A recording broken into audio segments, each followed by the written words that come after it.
My son sent me a text on Christmas Eve telling me to stay away or I would be in danger. I did not listen. I drove my rusted pickup truck through a Colorado blizzard to save him. But when I arrived, what I saw through the window made my blood boil. His in-laws were drinking champagne and feasting like kings in his house while my son was nowhere to be seen. I broke into the basement and found him.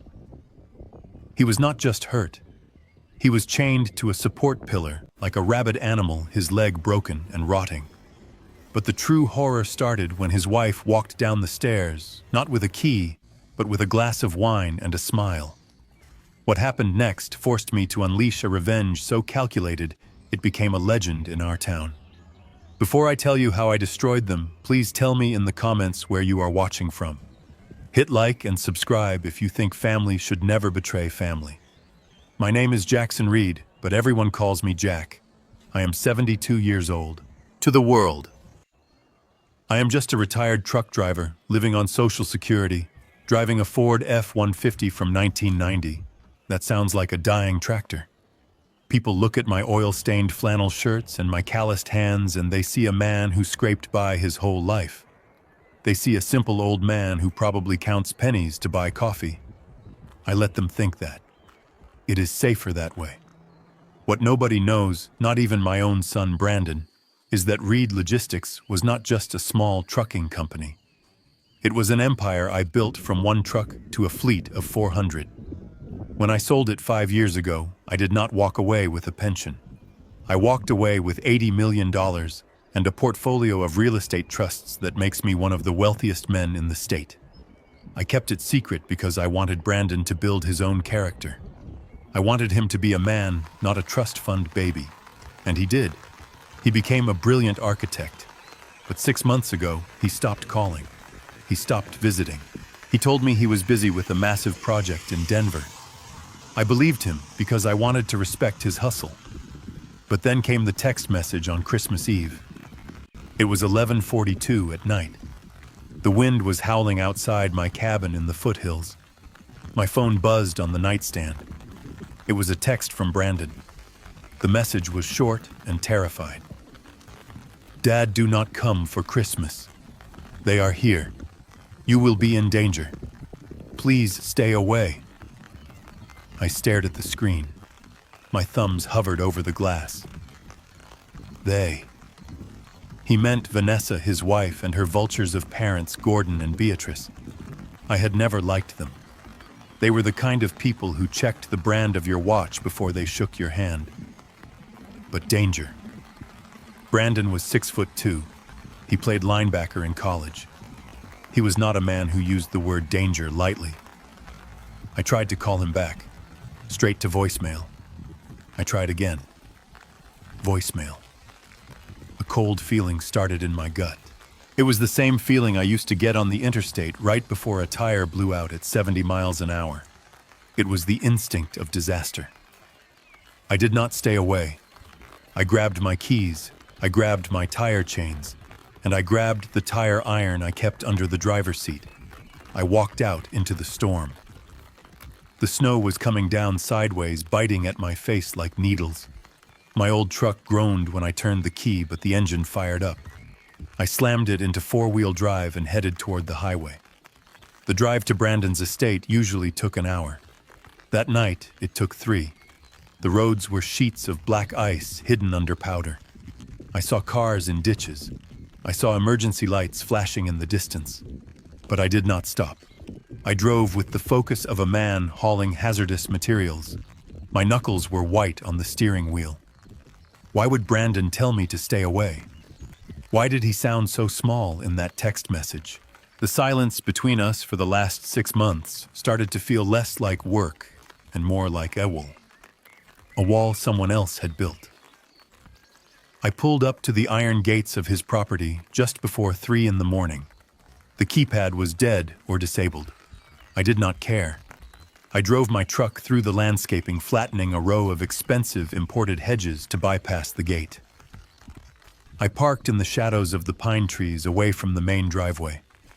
The house was massive, a modern glass and stone fortress that Brandon had designed himself. It was lit up like a beacon in the storm. I killed the engine and watched. The driveway was filled with cars, a new Range Rover, a Mercedes G-Wagon, and Brandon's vintage Porsche. I crept through the snow toward the living room window. My boots crunched on the ice, but the wind was loud enough to mask the sound. I looked inside. The fireplace was roaring. A tree that must have been 12 feet tall was covered in gold ornaments, and there they were. Gordon was wearing a tuxedo, holding a bottle of Dom Perignon.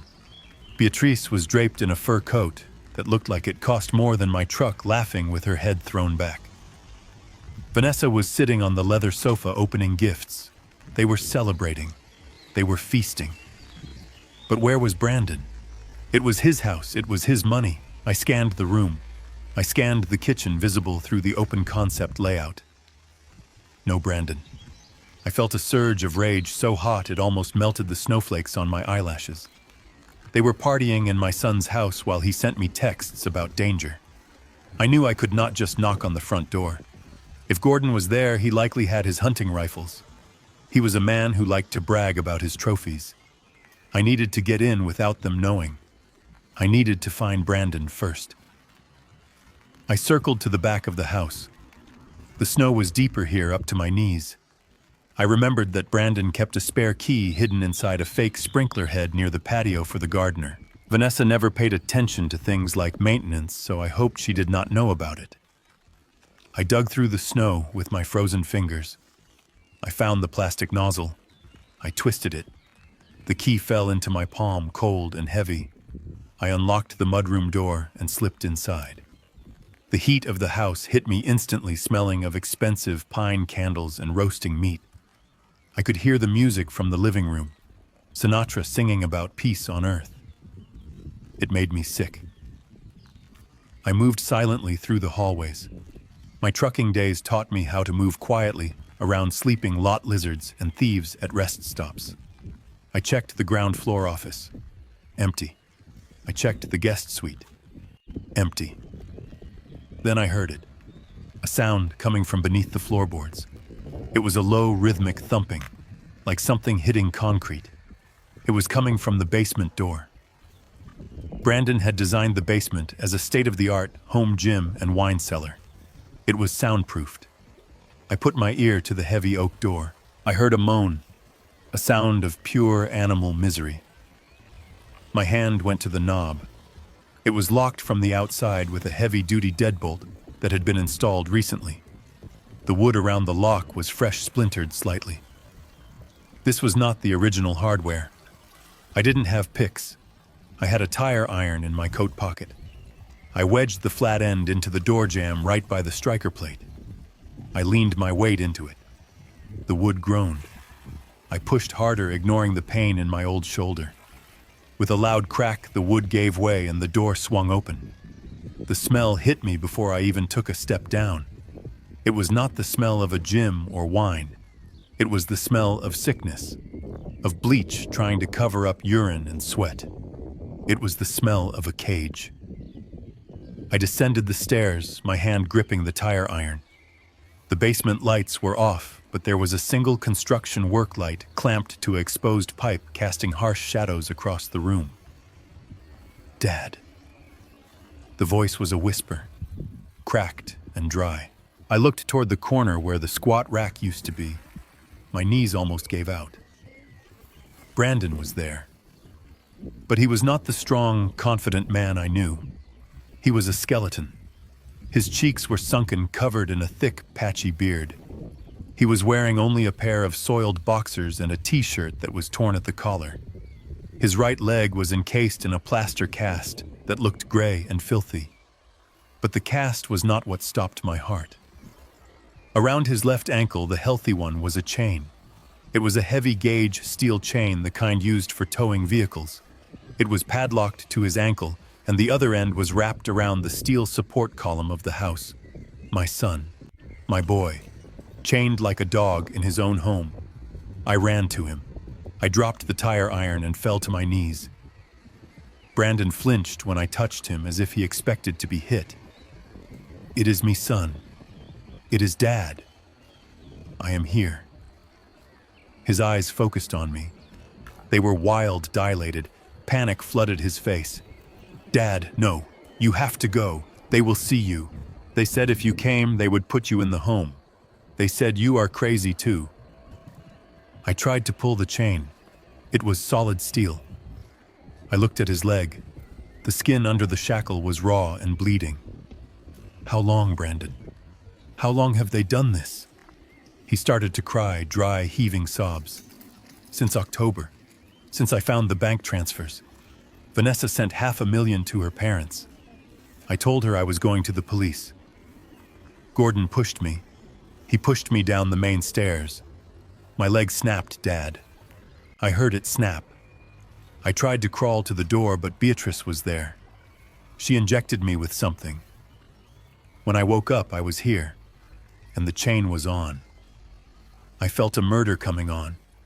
A cold, hard desire to go upstairs and end 3 lives. But Brandon grabbed my wrist. His grip was weak. "Dad, listen. Dr. Aris, they have a doctor. He comes here. He gives me shots. He keeps me confused. They tell everyone I am an addict, that I got hooked on pain meds after the accident, that I am violent, that I am psychotic. They have papers, Dad.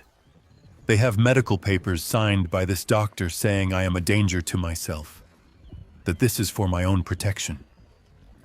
I looked at the table next to his mattress. There were bottles of pills, antipsychotics, sedatives, high-grade opioids.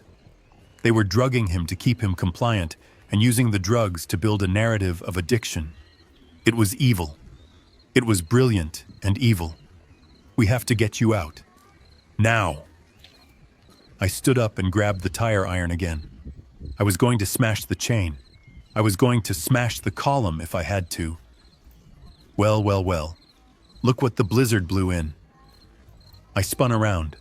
Vanessa was standing at the top of the stairs. She was wearing a red silk dress, holding a glass of red wine. She did not look scared. She looked annoyed, like she had found a rat in her pantry. She took a sip of wine and descended the stairs slowly, her heels clicking on the concrete. "Jackson, I told Brandon to tell you not to come. It is really for your own safety. The roads are terrible for an old man with bad eyesight. My eyesight is fine, Vanessa. Give me the key, now, or I will take it from you." I raised the tire iron. Vanessa laughed. A cold, sharp sound. "You are going to hit a woman, Jackson. With a tire iron. Go ahead. There are cameras in the corners. See them. They are recording right now. It will play perfectly for the judge. Violent, estranged father breaks into the home of his grieving daughter-in-law and attacks her while she cares for her mentally ill husband. You will rot in prison, Jackson, and Brandon will still be here right where he belongs." She was right. I saw the red blink of the camera lens in the shadows. I lowered the iron. "Why are you doing this? He is your husband. He is a cash cow, Jackson. That is all he ever was. But he got greedy. He wanted to cut us off. He wanted to divorce me. We could not let that happen. Not when the trust fund matures on December 26th. December 26th. That was in 2 days. Too soon. The day Brandon turned 35. The day his grandmother's trust fund fully vested. $5 million. He has to sign for it, Vanessa. He will never sign it over to you." "Oh, he will." She smiled, looking at Brandon with contempt. "Dr. Aris has him on a cocktail that makes him very suggestible. And if he refuses, well, Gordon has a way of being very persuasive." Speaking of Gordon. I heard the heavy footsteps behind me. I turned. Gordon stood at the bottom of the stairs. He was a big man, soft in the middle but heavy. In his hands he held a 12-gauge shotgun. It was leveled at my chest. "Trespassing, Jackson. In the state of Colorado, I can shoot an intruder who threatens my family. And you look very threatening with that tire bar." My heart hammered against my ribs. I calculated the distance. 10 feet. I could throw the iron. I might hit him. But he would pull the trigger. At this range, the buckshot would cut me in half. I looked at Brandon. He was shaking his eyes wide with terror. If I died here tonight, nobody would know the truth. They would spin a story about a crazy father breaking in. Brandon would remain chained until he signed the papers, and then they would likely overdose him and call it a tragedy. I could not die. I had to be smarter. I had to be the general I was when I ran my company, not the emotional father. I lowered the tire iron slowly. I dropped it on the concrete. It rang out like a bell. Okay. Okay, Gordon. You win. I am leaving. I just wanted to see my son. You saw him, Vanessa said, stepping closer to Brandon and placing a hand on his shoulder possessively. He is sick, Jackson. Look at him. He is a junkie. We have to restrain him or he claws his own eyes out. It breaks my heart, really. Brandon whimpered. The drugs were kicking in again, or maybe it was the trauma. He looked at me with pleading eyes, but I forced myself to look away. I had to sell the defeat. I had to make them believe I was just a helpless old man. I understand, I said, my voice cracking. I didn't know it was this bad. I don't know what I thought. You thought you could save the day. Gordon sneered, lowering the gun slightly, but keeping his finger on the trigger. Go home, trucker. Go back to your trailer park or wherever you live now. If you come back, I will call the sheriff. And Dr. Aris, I am sure he would love to evaluate you. Senility runs in the family, doesn't it? I nodded, hunched my shoulders, and walked toward the stairs. I passed Vanessa. She smelled of expensive perfume and rot. I passed Gordon. He smelled of scotch and gunpowder. I walked up the stairs, my back burning, expecting a bullet at any second. I did not look back at Brandon. I could not. If I looked back, I would stay and fight, and we would both die. I walked out the back door into the snow. The wind hit me instantly, freezing the sweat on my neck. I stumbled toward my truck, acting the part of the broken, defeated old man, just in case they were watching from the windows. I climbed into the cab of my F-150. My hands were shaking so hard I could barely get the key in the ignition. I started the engine. I drove down the driveway, past the luxury cars, past the festive lights, but as soon as I turned onto the main road out of sight of the house, my demeanor changed. The shaking stopped. My grip on the steering wheel tightened until my knuckles popped. I was not leaving. I was not going home. I reached under the passenger seat and pulled out a hard plastic case. Inside was a satellite phone. I kept it for emergencies when I was hauling cargo in dead zones. It was untraceable. I dialed a number I had not called in 5 years. Sullivan, I said when the line connected. Jack. It is 3 a.m. Is everything okay? Sullivan was my corporate attorney. The man who helped me build my empire. The man who knew where every body was buried because he helped dig the holes, legally speaking. No, Sullivan. Nothing is okay.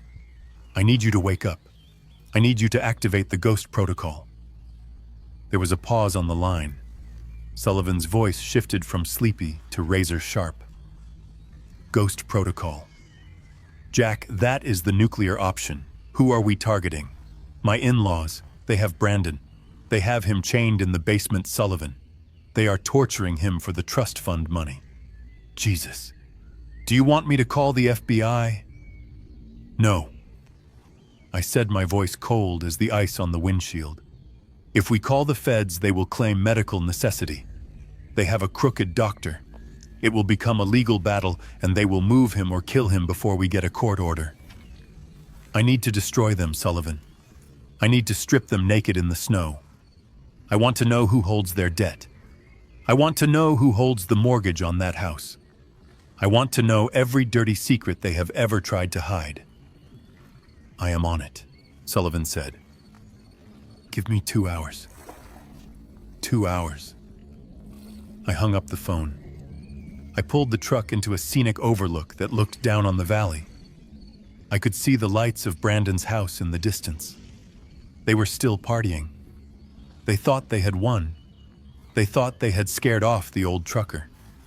They had no idea that the old trucker was sitting on $80 million of liquid assets. They had no idea that the house they were standing in, the house they thought belonged to Brandon, was actually collateral on a private loan held by a shell company I owned. I had set it up that way years ago to protect Brandon in case of a lawsuit. He didn't even know I was the lender. I watched the house. My anger was a cold engine humming in my chest. You want to play games with chains and laws, Vanessa. You want to talk about property rights, Gordon. I reached into the glove box and pulled out a thick envelope. It contained the deed to the land their house sat on. Not the house, the land. A little legal loophole I had exploited when Brandon built the place. I put the truck in gear. I wasn't going home. I was going to crash their party. But this time I wasn't going in through the back door. I was going to walk in through the front door, and I was going to bring hell with me. But first I needed to make them think they had already won. I needed them to get sloppy. I picked up my burner phone and texted Brandon's number, which I knew Vanessa had. I am going home. Please don't hurt him. I won't say anything. I just want him to be safe. I waited. A minute later, a reply came. Smart choice, Jack. He is fine. Just stay away and he stays safe. I stared at the text. I am coming for you, son. And when I am done with them, they will wish they had frozen to death in this storm. I turned the truck around. It was time to go back. But this time I had a plan, and it started with a winning lottery ticket, or at least one that looked real enough to make greedy people lose their minds. I turned the truck off at the bottom of the driveway and walked back up through the snow. The wind was screaming now, a whiteout that made it impossible to see more than 5 feet ahead. It was the perfect cover for a man pretending to be defeated by nature. I banged on the heavy front door, hunching my shoulders, letting the snow pile up on my hat. When the door opened, warmth and the smell of expensive cologne rushed out. It was Gordon.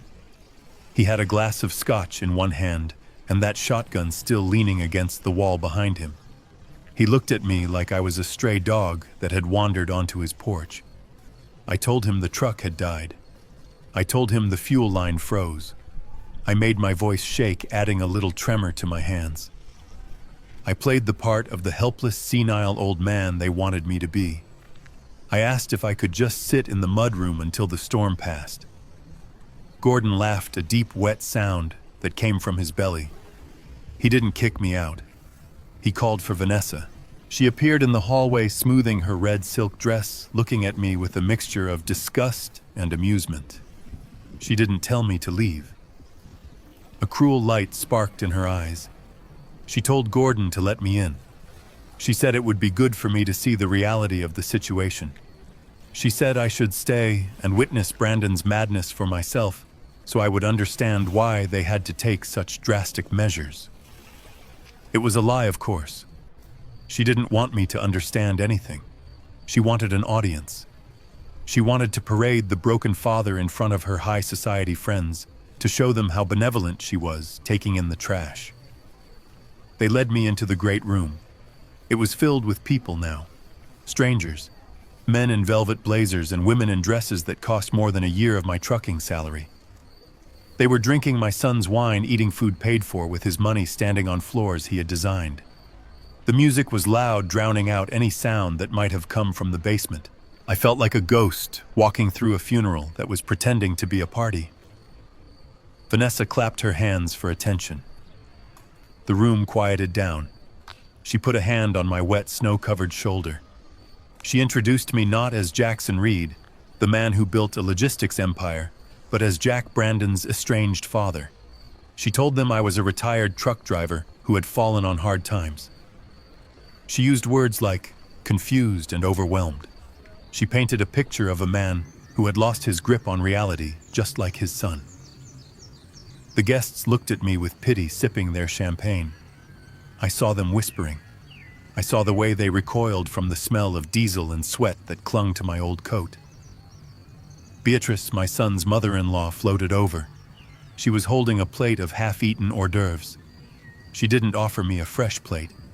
She gestured toward the kitchen, telling me I could find something to eat in there, maybe some scraps that hadn't been served. She spoke to me slowly, loudly, as if I were deaf or stupid. She told me to stay out of the way of the caterers. She told me try not to touch anything because my hands were dirty. I walked into the kitchen. It was chaotic, caterers rushing back and forth with trays of lobster and filet mignon. I stood in the corner, invisible to them. I saw a half-empty tray of shrimp cocktails that had been cleared from the tables. Beatrice pointed at it. She told me to help myself. I ate a shrimp not because I was hungry, but because I had to sell the act. I had to be the hungry, desperate old man. I chewed slowly, swallowing my pride along with the cold seafood. From the kitchen doorway, I watched them. Gordon was holding court by the fireplace. He was telling a story, gesturing wildly with his left hand. That was when I saw it. It caught the light of the chandelier. A watch. A Patek Philippe with a navy blue dial. It wasn't just any watch. It was the watch I had given Brandon when he graduated with his master's degree. I had bought it anonymously through an auction, so he wouldn't know it came from me, wouldn't know I had that kind of money. He loved that watch. He said it was his lucky charm, and now it was on Gordon's thick, sweaty wrist. I felt a vein throb in my temple. Gordon was wearing my son's luck, while my son rotted in chains beneath his feet.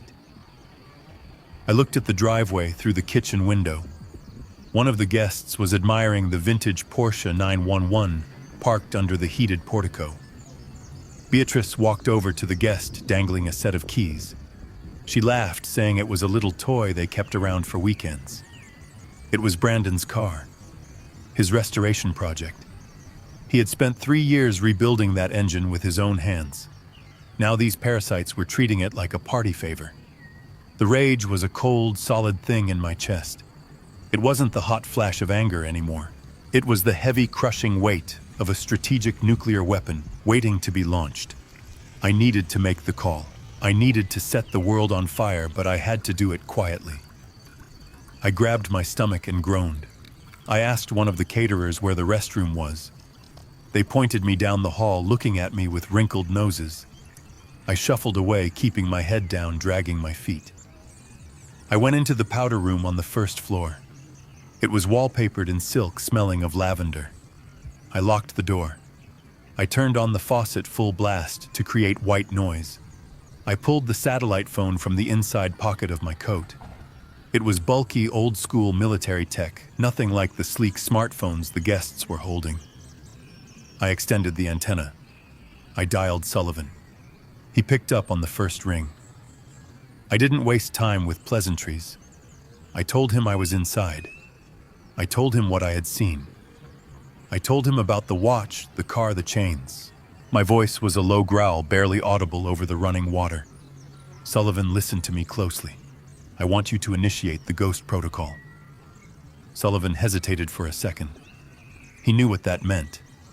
It meant total scorched earth. It meant bypassing the red tape and going straight for the jugular. I continued. I want a forensic accounting team on Brandon's accounts by sunrise. I want to know every cent they have siphoned off. I want to know who the doctor is, the one signing the prescriptions. Find his weakness. Gambling, women, drugs, I don't care. Find it and squeeze him until he pops. And Sullivan. I want the deed to this house. I want the mortgage papers. I want to know exactly how much debt Gordon is drowning in. Sullivan asked if I was safe. I looked at myself in the mirror. An old man in a dirty coat, eyes burning with a fire that hadn't been lit in years. I am not safe, Sullivan, I said, and neither are they.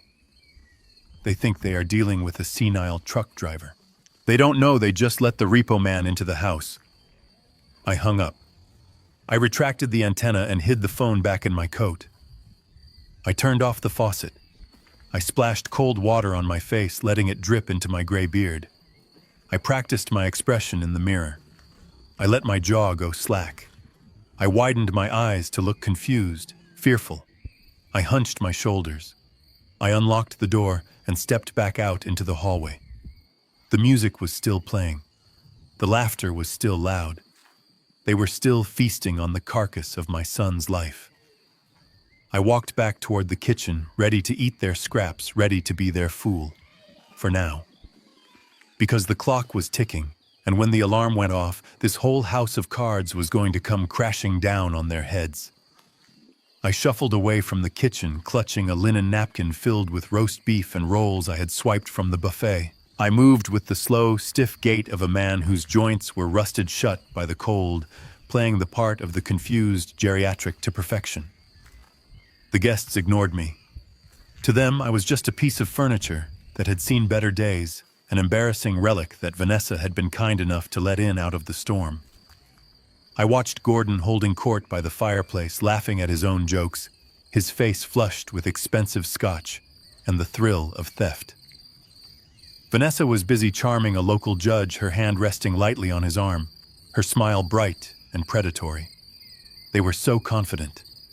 They were so sure that the old trucker was harmless. I slipped into the hallway leading to the garage. The music faded behind me, replaced by the hum of the furnace. I checked for cameras. There were none in this service corridor. I dropped the act instantly, my spine straightened. I moved fast and silent, the soles of my boots barely making a sound on the hardwood. I reached the basement door.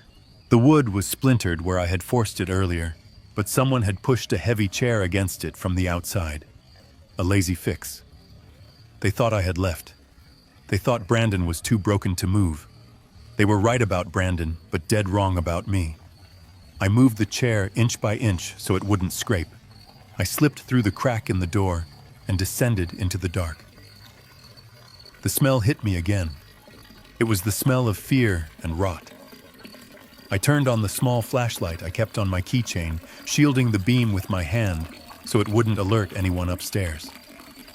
Brandon was exactly where I had left him, slumped against the steel column. His head was hanging low, his chin resting on his chest. He looked like a puppet whose strings had been cut. I knelt beside him. I unwrapped the napkin and held the roast beef under his nose. The smell of food roused him. His eyelids fluttered open. They were glassy, the pupils blown wide, swimming in a chemical haze. He flinched away from me, rattling the chain. "It is okay, son. It is Dad," I whispered. "I am back." He blinked, trying to focus. "Dad, you came back. You shouldn't be here. The doctor. He is coming back." I put a hand on his shoulder. It felt thin. Too thin. "Eat this. You need strength." He ate wolfishly, tearing at the meat with trembling hands. I watched him, my heart breaking with every bite he took. This was the boy I had taught to throw a spiral. This was the man who had graduated top of his class. Now he was eating scraps in the dark, terrified of his own shadow. When he finished, he slumped back against the pillar, exhausted by the effort. "Brandon, look at me. I need you to focus." I grabbed his face gently between my hands. "Vanessa told me you had an accident. She said you fell. She said you got hooked on the pills and lost your mind. Is that true?" A bitter laugh bubbled up from his chest, turning into a cough. "Accident. That is what they told the neighbors. That is what they told the police when they came for the noise complaint last month. Tell me the truth," I said, my voice hard. He closed his eyes, taking a deep, shuddering breath. He seemed to be fighting the fog in his brain, reaching for a clarity that kept slipping away. "It wasn't an accident, Dad. It was a push." I leaned in closer. "Who pushed you?" "Gordon." He whispered the name like a curse. It was 3 months ago. September. I was in my office upstairs going through the accounts. I noticed discrepancies. Big ones. 5,000 here, 10,000 there. I thought it was a mistake. I dug deeper. I found a transfer. $500,000, Dad. $500,000 wired to an account in the Cayman Islands. An account under Beatrice's name. I felt the rage rising again, hot and suffocating. They weren't just living off him. They were bleeding him dry. I confronted Vanessa. Brandon continued, his voice gaining a little strength from the anger. She didn't even deny it. She laughed. She said I owed them. She said I had plenty of money and her parents deserved a retirement. I told her I was calling the police. I told her I was filing for divorce and forensic accounting. I grabbed my phone. He paused, licking his dry lips. I handed him the water bottle I had brought from the kitchen. He drank half of it in one go. I walked out of the office to get a signal. I was at the top of the main staircase. Gordon was there. He must have been listening. He didn't say a word. He looked at me and he smiled. A flat, dead smile. And then he shoved me. 2 hands on my chest, hard. I squeezed his shoulder. I saw the fall in my mind. My son tumbling down those marble stairs while that monster watched. I heard the bone snap, Dad. It sounded like a gunshot. I landed at the bottom. I tried to get up, but my leg, it was twisted the wrong way. The pain was blinding. I screamed for help. I thought Vanessa would call 911. I thought even she wouldn't let this happen. But she didn't call. I said, "No." She came to the top of the stairs. She looked down at me. She stepped over me, Dad. She stepped right over my broken leg. She told Gordon to get the kit. I thought she meant a first aid kit, but Beatrice came out of the kitchen with a syringe. Beatrice, the woman currently wearing a fur coat and eating shrimp upstairs. She stuck me in the neck. Brandon said, his eyes wide with the memory. Everything went black. When I woke up, I was down here. The chain was on. My leg was in this cast. It was not a hospital cast, Dad. It is plaster from the hobby store. Gordon set the bone himself. I passed out from the pain 3 times while he did it. I looked at the gray, lumpy cast on his leg. It was barbaric. It was torture. And the drugs. I asked, pointing to the bottles.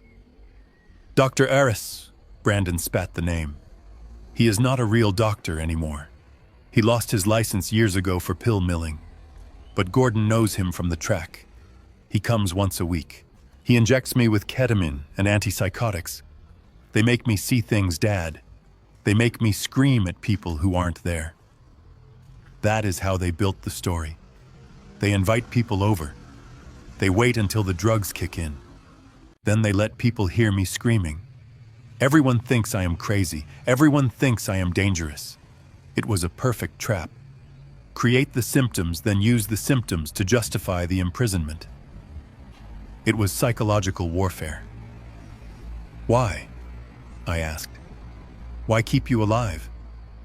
Why not just kill you and take the life insurance?" "Because of Mom," Brandon said, tears finally spilling over. "Mom's trust fund.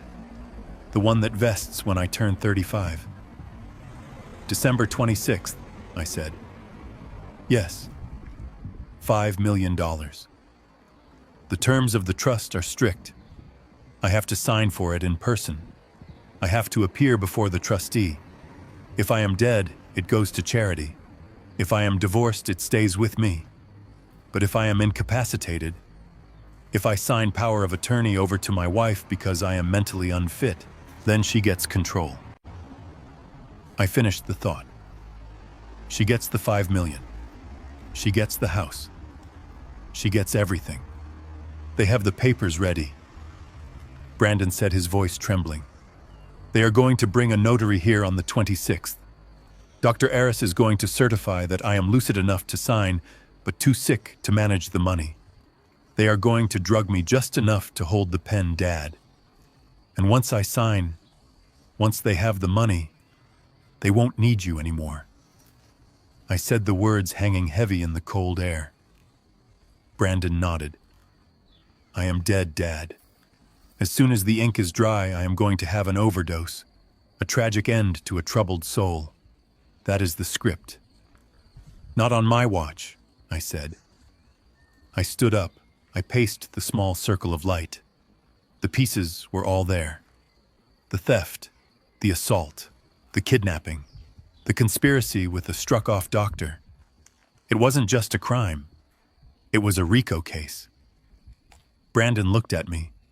His eyes were clearing up a little. Maybe the food was helping to metabolize the drugs.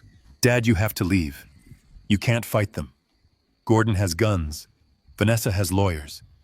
You are just you." I turned to him. I knelt down again so our eyes were level. "Listen to me, son. I am not just me. I am not just a guy who drove a rig. There are things you don't know. Things I never told you because I wanted you to stand on your own 2 feet." He looked confused. "What things?" "I built Reed Logistics, Brandon. I didn't just drive for them. I owned them. I sold it for $80 million. He stared at me. He tried to process the number. $80 million, yes. And this house, the house you think you mortgaged through a private equity firm in Delaware. That firm is me. I hold the note on this property."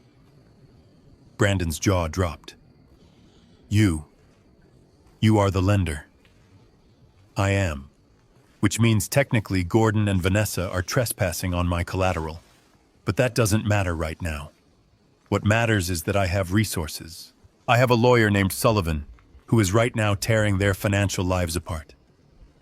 I have a plan, Brandon. But I need you to be strong. I need you to hold on for 1 more hour." "What are you going to do?" He asked, hope flickering in his eyes for the first time. "I am going to give them exactly what they want." I stood up and buttoned my dirty coat. I reached into my pocket and pulled out a lottery ticket I had bought at a gas station 3 weeks ago. It was a loser. But to a desperate, greedy mind, it could look like the keys to the kingdom. I am going to go upstairs, and I am going to tell them I won the lottery. I am going to tell them I have $2 million cash, and I don't know how to spend it. I am going to make them think I am the golden goose. "They won't believe you," Brandon said. "They think you are a bum. Greed makes people stupid, son, especially people like them who are drowning in debt. They see what they want to see. I am going to get them to bring you up. I am going to get them to sit us all down at that table. And then I am going to spring the trap." I checked my watch. Sullivan needed 2 hours. I had burned 40 minutes. I had to buy time. I had to act. I squeezed Brandon's shoulder one last time. "Trust me. When they bring you up, just follow my lead. Do not fight them. Act drugged. Act broken. Let them feel safe." I walked back to the door. I pushed it open. I slipped through the crack and pulled the chair back into place. I smoothed my hair. I hunched my back. I put the mask of the defeated old man back on. I walked toward the kitchen, toward the light and the noise. I could hear Gordon laughing. I could hear champagne corks popping. They were celebrating their victory. They didn't know that the man walking up their stairs was about to turn their celebration into a wake. I touched the tire iron in my pocket one last time for reassurance. It was time to perform. I eased the heavy oak door shut behind me, engaging the latch with a soft click that sounded like a gunshot in the quiet hallway. I wiped the sweat from my forehead with my dirty sleeve and took a breath to steady my racing heart. I had just promised my son I would save him. I had just promised a man chained in the dark that I would bring the sun back into his life. Now I had to deliver. I turned to head back toward the kitchen, ready to play the part of the confused old man, but I stopped dead in my tracks. Vanessa was standing at the end of the hallway. She was leaning against the wall, her arms crossed over her chest, the red silk of her dress shimmering under the recessed lighting. She was not smiling anymore. Her eyes were narrowed, sharp as flint, tracking my every move. She had been watching. She knew I had been near the basement. My hand instinctively went to my pocket where the tire iron was hidden, but I forced my fingers to relax. Violence was the backup plan. Deception was the weapon of choice. I hunched my shoulders, letting my mouth hang open slightly. I shuffled toward her, dragging my left foot, as if the cold had gotten into my old war injuries. I mumbled to myself, looking at the floor, avoiding her gaze. "What were you doing down there, Jackson?" Her voice was low, but it carried a threat that cut through the festive music drifting from the living room. I looked up, blinking rapidly as if I was struggling to focus. "The bathroom." I wheezed. "I was looking for the bathroom, Vanessa. This house, it is so big, like a maze." I got turned around. I heard noises. I thought maybe the toilet was running.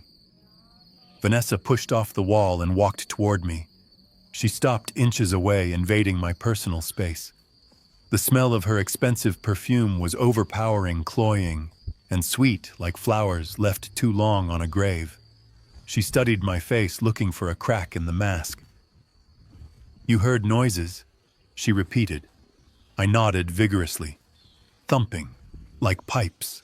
Old pipes banging. Is the furnace down there?" She stared at me for another long second, then her shoulders relaxed. A look of pity mixed with contempt crossed her face. She bought it. She believed I was just a senile old fool wandering around her mansion. "It is just the heating system, Jackson," she said, her voice losing its edge but gaining a layer of condescension. "It makes noise when it kicks on. You shouldn't be wandering around. You could get hurt. And frankly, you are making the guests uncomfortable." I hung my head. "I am sorry. I am hungry, Vanessa. And I miss my boy." That was the trigger. I saw a spark in her eyes. Not of sympathy, but of opportunity. She looked at me not as a person, but as a resource. A depleted resource, perhaps, but one she could still squeeze a few drops from. She took my arm. Her grip was firm, almost painful. "Come with me, Jackson," she said. "Let's go into the study. We need to talk. Just family." She led me away from the party into a small library off the main hall. It was lined with books that had never been opened. She closed the door, muffling the sound of laughter and clinking glasses. She gestured for me to sit in a leather armchair that swallowed my frame. She sat on the edge of the mahogany desk, crossing her legs. She took a sip of her wine, and then she sighed, a long, tragic sound that was worthy of an Academy Award. "Jackson, I know I was harsh earlier." She began, her voice softening into a tearful tremble. "It is just the stress. You have no idea what it is like, caring for Brandon. It is destroying us." I watched her performance, mesmerized by the audacity of it. She was talking about the man she had chained in a dungeon, as if he were a burden she carried out of love. "He is so sick, Jackson," she continued, wiping a dry eye. "The treatments, the specialists. Dr. Aris is the only one who can help him, but he is so expensive. And insurance. They won't cover it. They say it is a pre-existing condition. We have liquidated everything. Our savings, my retirement. Even my parents chipped in their life savings to help." I dug my fingernails into the leather armrest to keep from laughing in her face.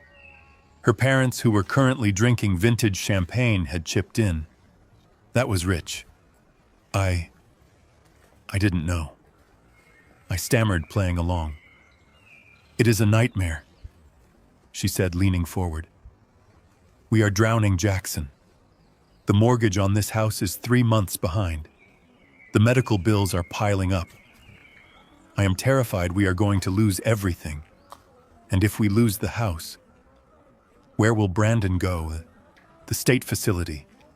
You know what those places are like. They will strap him down. They will let him rot." She paused, waiting for my reaction. I looked at her with wide, watery eyes. "No, not the state," I whispered. "We can't let that happen. We are trying to save him," she said, reaching out to take my rough hand in hers. Her skin was soft, but her touch felt like ice. "But we are out of options. We have nothing left to sell." Except, she looked at me, her eyes pleading, her lips trembling. "Except what, Vanessa?" She squeezed my hand. "Jackson, I hate to ask this. I really do, but I saw your truck outside. I know it is old. I know it probably means a lot to you. But trucks like that, collectors like them, we could probably get $2,000, maybe $3,000 for it." I stared at her. She wanted my truck, my rusted, beat-up 1990 Ford. It was the only thing she thought I owned, the only asset she believed I had left in the world, and she wanted to take it. Not because $3,000 would make a dent in her imaginary debts, but because she was a predator. Predators don't leave scraps. They take everything down to the bone. It was a test of dominance. She wanted to strip me of my mobility, my independence, just like she had stripped Brandon of his freedom. It is all I have, Vanessa," I said, my voice barely a whisper. "How will I get home?" "We will call you a bus," she said, dismissing my livelihood with a wave of her hand. "Please, Jackson, for Brandon. Think of it as your contribution to his recovery. Don't you want to help your son?" The cruelty was breathtaking. It was absolute, and it was the perfect opening. I pulled my hand away from hers. I started to shake.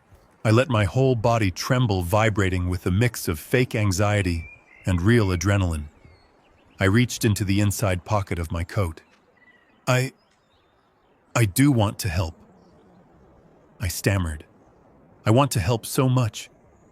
I didn't want to say anything because I was scared."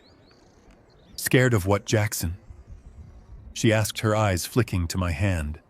"Scared of the government? Scared of the taxes?"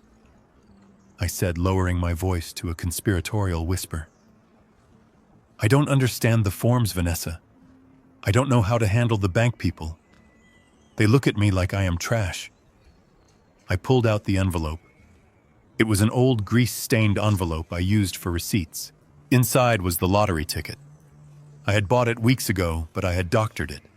I had used a little printer ink and a steady hand to change the numbers to match the winning draw from the first week of December. To a casual observer, it looked real. To a desperate, greedy observer, it looked like salvation. "What is that?" she asked, leaning in. I opened the envelope. I pulled out the ticket and a printout of the winning numbers I had prepared. My hands shook so hard the paper rattled. "I bought it at the stop and rob off the interstate," I whispered. "I checked the numbers 10 times, Vanessa. I think I won." "Won what?" She snatched the paper from my hand. Her eyes scanned the numbers. She looked at the printout. She looked back at the ticket. Her breath hitched. Her pupils dilated so wide her eyes looked black. $2 million. She breathed. The jackpot was $2 million. I nodded, tears welling in my eyes. "I don't know what to do. I have been carrying it around for 3 weeks. I am afraid if I go to the lottery office, they will say I stole it. Or they will take half of it for taxes, and then the nursing home will take the rest because of my Social Security. I wanted to hide it." Vanessa stared at the ticket. I could see the wheels turning in her head. I could see the greed overriding every other circuit in her brain. $2 million. It was enough to pay off the loan sharks. It was enough to flee the country. It was enough to fix everything. She looked up at me. Her face transformed. The disgust was gone. The condescension was gone. In their place was a radiant, terrifying warmth. "Jackson," she breathed. "Oh, Jackson." You poor, sweet man. You have been carrying this burden all alone. I nodded, wiping my nose. I was going to sell the truck, I said. I will give you the truck, Vanessa. Take it. No, no, no, she said, laughing a frantic, high-pitched sound. We don't need the truck, Jackson. My God. Do you realize what this is? This is a miracle. This is God answering our prayers. But the taxes, I whined, and the paperwork. I can't do it, Vanessa. I am not smart like Brandon. That is why you have family, Jackson, she said, standing up and coming around the desk. She hugged me. She pressed my face into the silk of her dress. We can help you. We can handle all the legal work. We can set up a trust just like Brandon's. We can protect the money from the government. Really? I asked, looking up at her with the eyes of a lost child. You would do that for me? Of course, she said, stroking my gray hair. We are family, and family takes care of each other. She pulled back, still holding my shoulders. Wait here. Do not move. I need to get Gordon. He knows a lawyer who specializes in lottery winnings. We need to secure this immediately. She ran out of the room. She didn't walk. She ran. I sat back in the chair. I stopped shaking. A cold smile touched my lips.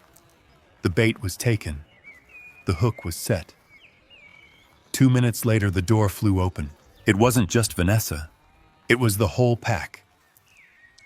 Gordon, Beatrice, and Vanessa. Gordon stumbled in his face, red and sweaty.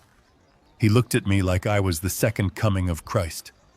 Beatrice, who had looked at me like I was a cockroach 10 minutes ago, was beaming. Jackson Gordon boomed his voice full of false bonhomie. Vanessa told us the incredible news. Let me see it, man. Let me see the ticket. I held it up. Gordon snatched it. He pulled a jeweler's loop from his pocket. Why he had that, I could only guess, and inspected the numbers. It looks legit, he whispered to Beatrice. The dates match. The serial number looks right. Beatrice clapped her hands. Oh, Jackson, this is wonderful. We were just saying how terrible it was that you were living alone in that drafty cabin. You need to be here with us. With you? I asked. Yes, Vanessa said. You are staying for dinner. No, you are staying for Christmas. We insist. You shouldn't be driving in this storm anyway.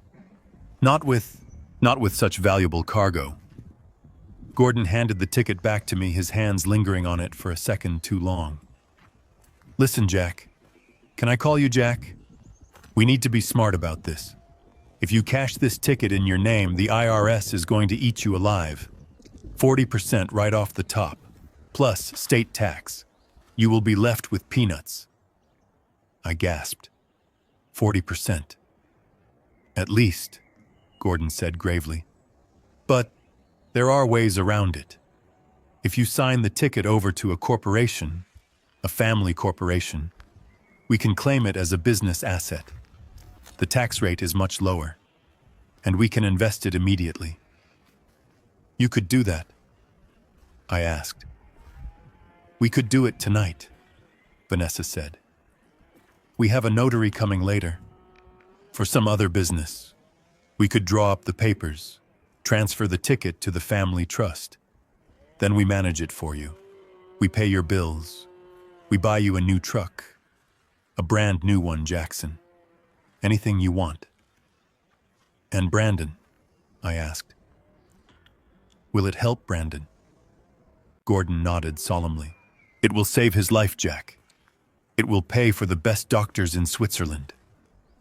I looked at the ticket. I looked at them. 3 vultures circling a carcass that wasn't even dead yet.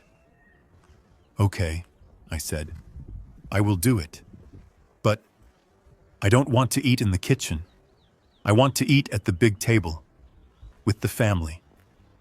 Beatrice laughed a shrill, delighted sound.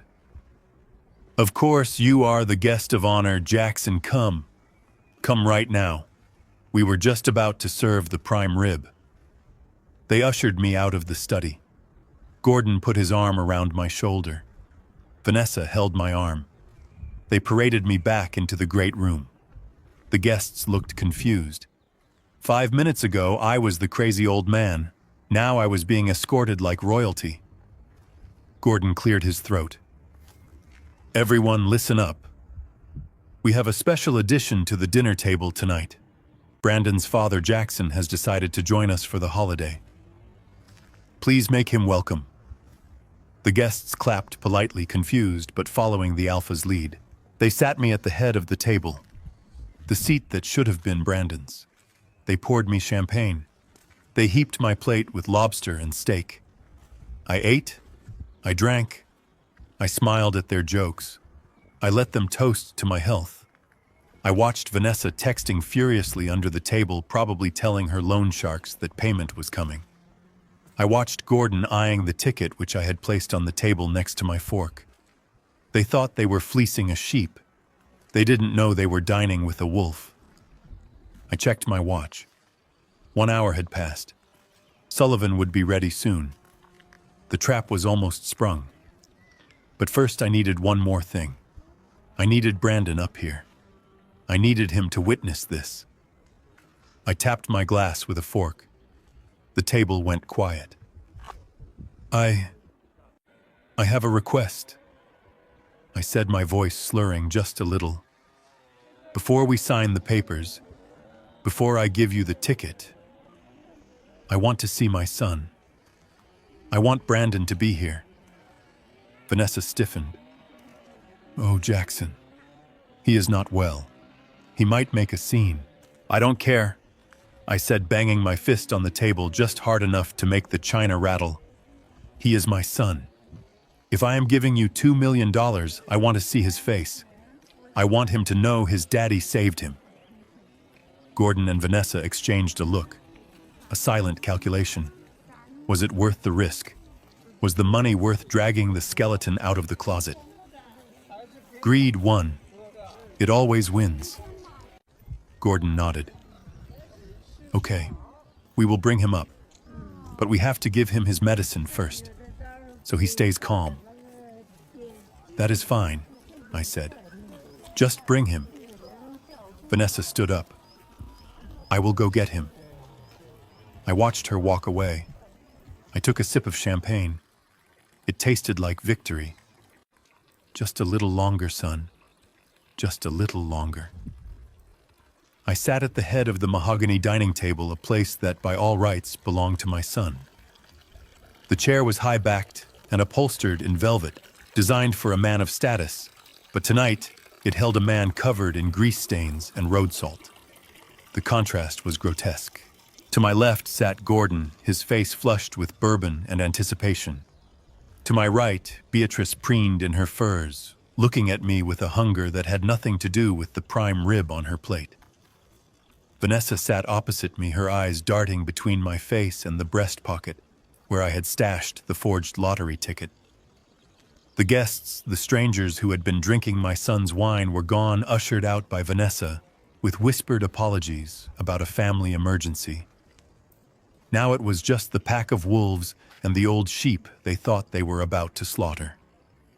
The atmosphere in the room was suffocating. The crystal chandelier cast a warm glow over the feast, but the air was cold with tension. Servants, who I suspected were unpaid or paid off the books, cleared the appetizer plates in silence. Gordon poured me another glass of Dom Perignon, filling it to the brim.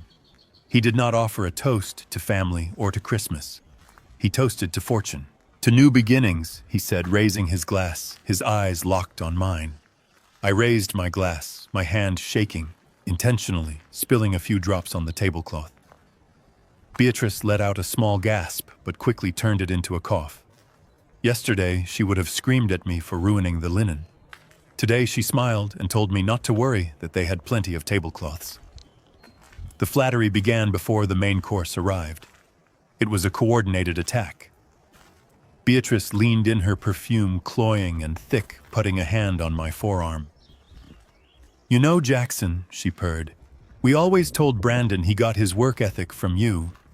It takes a strong man to drive those roads alone for so many years. We admire that kind of grit. It is so rare these days. I chewed on a piece of bread, forcing myself to swallow the bile rising in my throat. These were the same people who had called me a trailer trash derelict behind my back for years. Now I was a pillar of industry. Gordon chimed in, carving the roast beef with a knife that looked sharp enough to shave with. Absolutely right, my dear. You are a man of the earth, Jack. A salt of the earth man. And that is why we are so concerned. A windfall like this $2 million, it changes people. It attracts sharks. You have no idea the kind of leeches that come out of the woodwork when they smell money. Lawyers, tax agents, long-lost cousins. They will pick you clean before you even get the check. I looked down at my plate, playing the part of the overwhelmed simpleton. I know, I mumbled. I am scared, Gordon. I don't know anything about high finance. I keep my money in a coffee can. I don't even have a checking account anymore. I don't want the government to take it. I don't want to go to jail for filling out a form wrong. Vanessa leaned forward, her red dress slipping off her shoulder. That is exactly why we want to help you, Jackson. We can protect you. Gordon has been in finance for 30 years. He knows how to shelter assets. He knows how to set up trusts that are invisible to the IRS. We can handle the burden for you. You won't have to lift a finger. You can just enjoy your retirement. Buy a boat. Buy a cabin by the lake. Whatever you want. I looked at them wide-eyed and fearful. You would do that for me. Even after we haven't been close. Gordon laughed, a booming sound that lacked any real mirth. Water under the bridge, Jack. Families fight. But when the chips are down, we circle the wagons. We protect our own. And you are our own, he signaled to Vanessa. She reached under the table and pulled out a leather portfolio. She unzipped it and slid a thick document across the polished wood. It stopped right next to my butter plate. What is this? I asked, shrinking back from the paper, as if it might bite me. It is just standard procedure, Vanessa said, her voice soothing like a nurse talking to a frightened patient.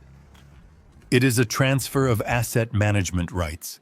It basically just says that you are authorizing us to claim the ticket on your behalf and place the funds into the family holding company. It protects you from liability, Jackson. It means if the taxman comes knocking, he has to talk to us, not you. I reached out and touched the paper. My fingers were calloused rough against the smooth, expensive bond. I pretended to read it, moving my lips silently, stumbling over the big words. It was legal gibberish mostly, but the intent was clear. It was a total abdication of rights. If I signed this, they would have power of attorney over not just the tickets but any asset I brought into the trust. It was the same trap they had set for Brandon, just repackaged for a dumber animal. I don't know, I whispered. It looks complicated.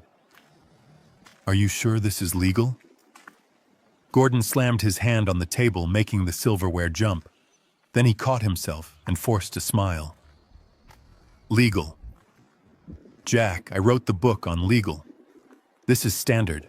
It is how the big boys play. Do you want to be rich? Or do you want to be audited? Because if you walk into the lottery office alone, they will flag you. They will freeze your assets. You won't see a dime for years. Is that what you want? No, I said, my voice trembling. I want the money. I want to help Brandon. Then sign the paper. Vanessa urged, pushing a gold fountain pen into my hand. It was heavy, cold metal. Sign it, Jackson. Let us save you. I held the pen. I looked at the three of them. They were leaning in their breath, held their eyes manic with greed. They were so close. They could taste the money. They could see their debts vanishing, their status being restored. They were salivating. I brought the pen to the paper. I let the nib hover over the signature line. The ink bled a little, creating a small black dot. Gordon stopped breathing. Beatrice was gripping her napkin so hard her knuckles were white. Vanessa's lips were parted, her tongue wetting them nervously. I started to write the letter J. Then I stopped. I pulled the pen back. The tension in the room snapped like a rubber band. "What is it?" Gordon barked. "What is wrong?" I looked up at him. My face was a mask of confusion and stubbornness, the kind of stubbornness only old men can summon. "I need a witness," I said. Vanessa sighed, exasperated. "I can witness it, Jackson. Or Mom." "No," I said, shaking my head slowly. "Not you. I need family. My family." Gordon's face turned a dangerous shade of purple. "We are your family, Jack." "No," I said, firmer this time. "I mean my blood. I mean Brandon. If I am signing over $2 million, I want my son to see it. I want him to know I did this for him. I want him to sign as the witness." Vanessa slammed her hand on the table. "He is sick, Jackson. We told you. He is sedated. He can't sign anything. He probably doesn't even know who you are right now." "Then wake him up," I said, dropping the pen onto the document. "Give him some coffee. Splash water on his face, I don't care. But I am not signing this paper until I see my boy sitting in that chair right there." I pointed to the empty chair to my left. The chair that had been left empty like a memorial. Beatrice spoke up, her voice shrill. "This is ridiculous. The boy is a mess. You want to drag him up here drooling and muttering just to watch you write your name. It is cruel, Jackson." I leaned back, crossing my arms over my chest. "Call it cruel, Beatrice.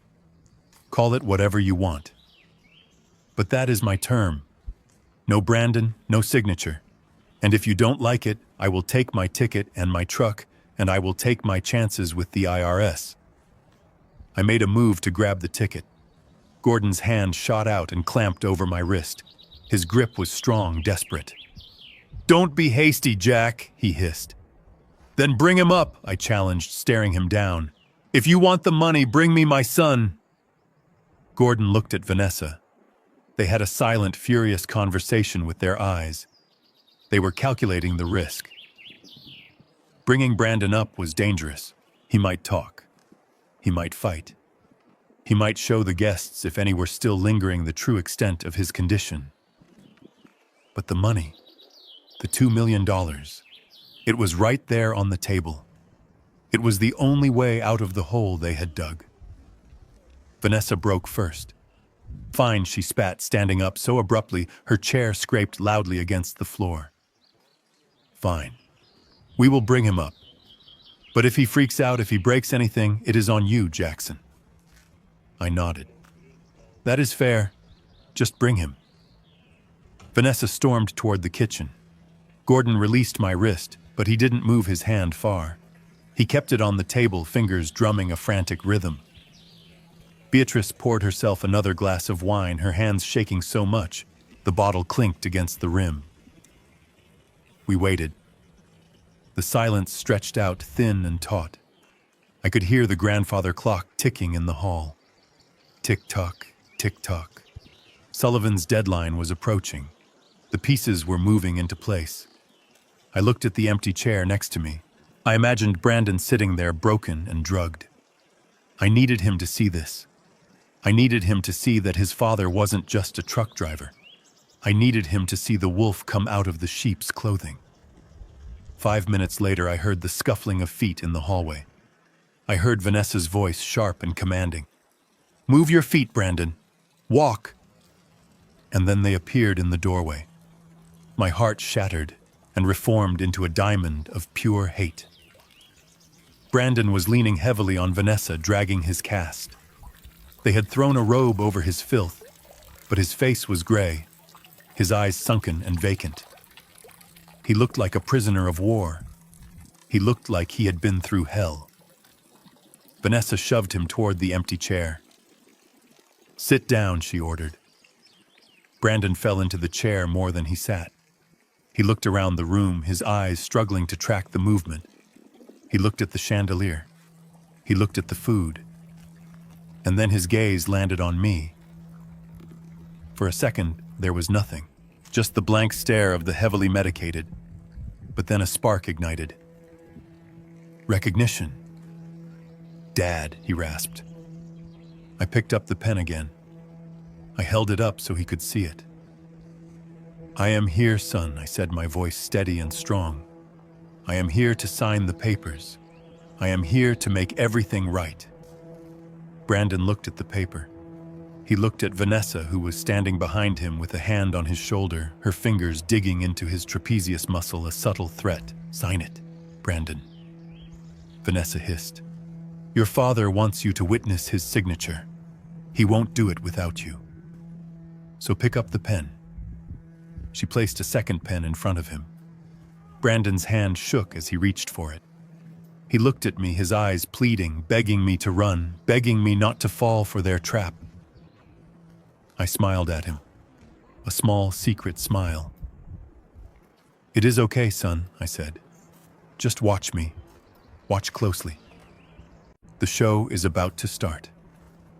The sound of footsteps in the hallway grew louder, accompanied by the sickening scrape of plaster against hardwood floors. I gripped the arms of my chair so hard the velvet fabric groaned under my fingers. I had to force my face to remain slack to keep the mask of the confused old man in place, even as my heart hammered against my ribs like a sledgehammer. Vanessa reappeared first, her face flushed with exertion, her red dress slightly askew. She was breathing hard, not from anxiety, but from the physical effort of dragging a grown man up a flight of stairs. She forced a bright, brittle smile that didn't reach her eyes and gestured to the doorway like a magician revealing a trick. Then I saw him. My stomach dropped into my shoes. They had tried to clean him up, but it was a rushed cosmetic job that only highlighted the horror of his condition. They had thrown a heavy cashmere robe over his shoulders, likely one of Gordon's, to hide the torn, dirty t-shirt underneath. They had run a wet comb through his hair, slicking it back, but I could see the grime ingrained in his scalp and the gray pallor of his skin that spoke of weeks without sunlight. But it was his movement that shattered me. He wasn't walking. He was being half-carried, half-dragged by Gordon, who had his arm hooked under Brandon's armpit like a side of beef. Brandon's right leg, the one in the amateur gray cast, dragged uselessly behind him, bumping over the threshold with a dull thud that made him wince. Gordon shoved him toward the chair next to me. Brandon stumbled, his good leg shaking too weak to support his own weight. He collapsed into the seat, letting out a low, guttural moan that sounded more animal than human. The smell coming off him was overpowering. Beneath the expensive cologne they had sprayed on him, there was the unmistakable stench of unwashed skin, dried sweat, and the sour odor of fear. I saw Beatrice wrinkle her nose and take a sip of her wine, looking away, as if his suffering was a breach of etiquette at her dinner party. Vanessa moved quickly, pulling a small velvet pouch from her pocket. She didn't try to hide it. She played it off as tender care. "He is in so much pain, Jackson," she said, her voice dripping with fake sympathy. "The withdrawal is terrible today. We have to give him his medicine or he gets violent." Before I could say a word, she pulled out a syringe preloaded with a clear liquid. She didn't ask him. She didn't check his pulse. She just grabbed his arm, finding a spot that was already bruised and tracked with needle marks, and jabbed it in. Brandon didn't even fight. He just stared at the tablecloth, his eyes glassy and vacant. He was so used to the needle now. It was his reality. I watched the plunger go down, injecting God knows what into my son's veins. Ketamine, sedatives, enough chemical fog to keep him pliable but awake enough to hold a pen. It took every ounce of discipline I had built over 40 years of trucking, over decades of boardroom negotiations, not to leap across the table and strangle her with my bare hands. I had to wait. I had to let the trap snap shut. Gordon sat down heavily next to Brandon, putting a thick hand on my son's shoulder.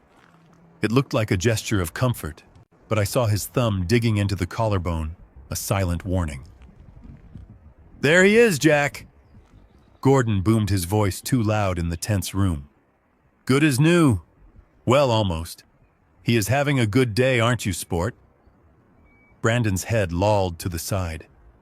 The drugs were hitting him fast, mixing with whatever was already in his system. He blinked slowly, trying to focus his eyes. He looked at the crystal glasses. He looked at the flickering candles. And then his gaze drifted to me.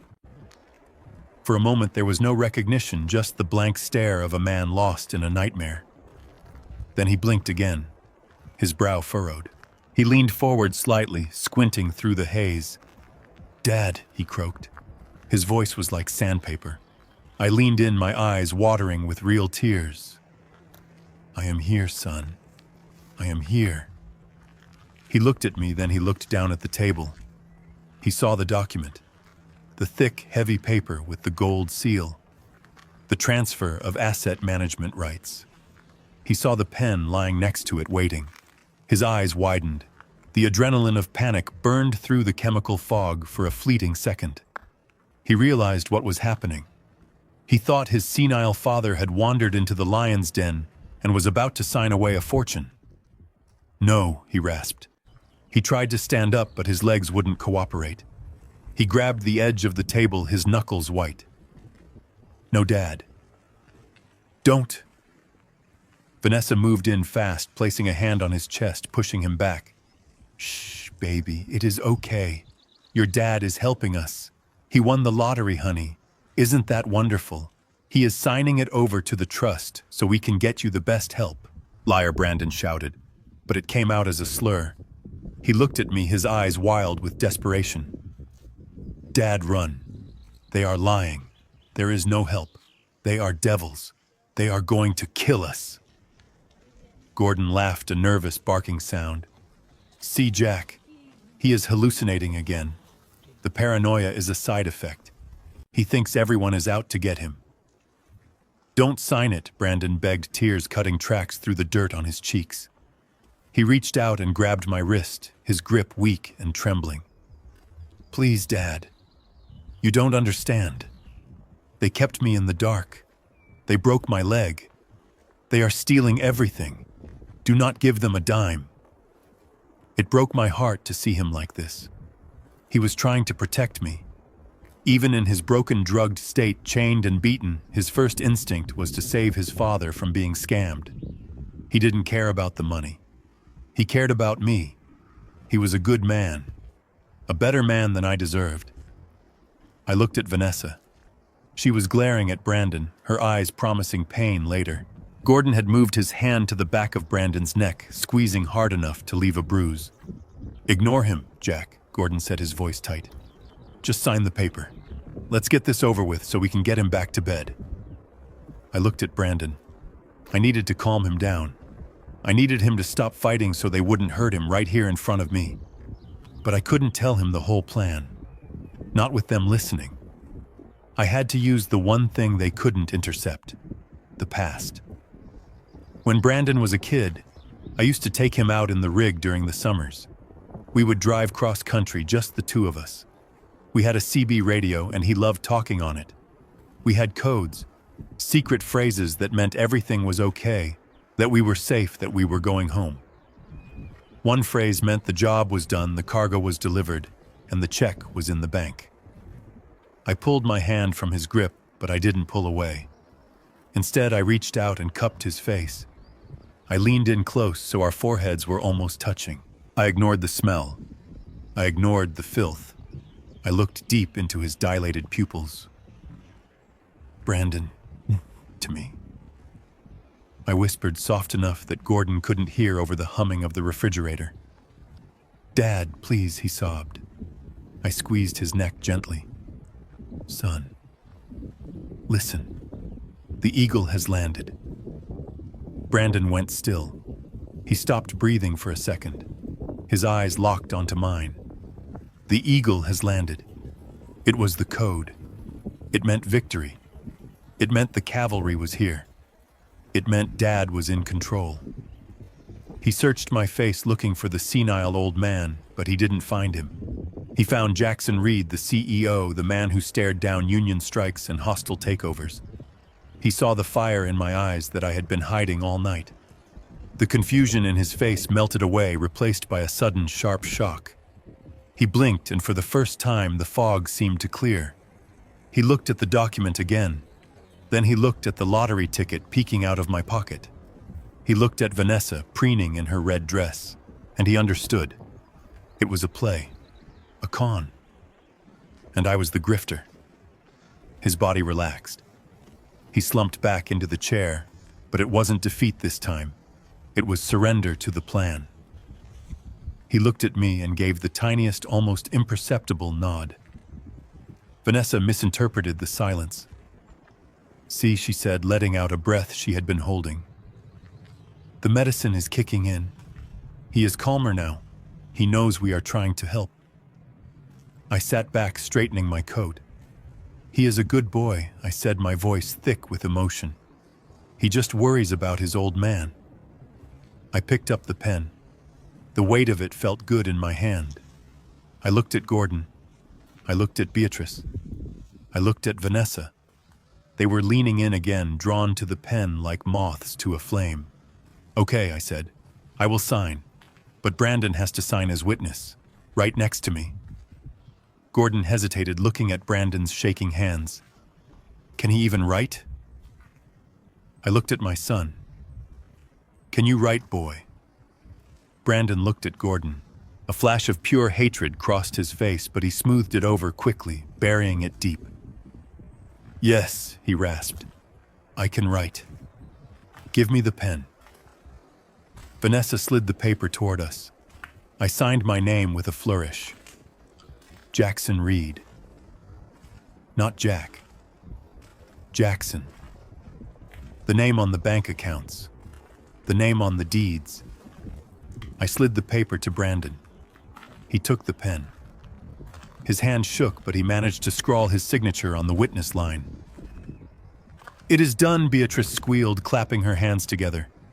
"Oh, Jackson, you have made us all so very happy." Gordon grabbed the paper, blowing on the ink, as if it were a holy relic. He folded it and shoved it into his jacket pocket.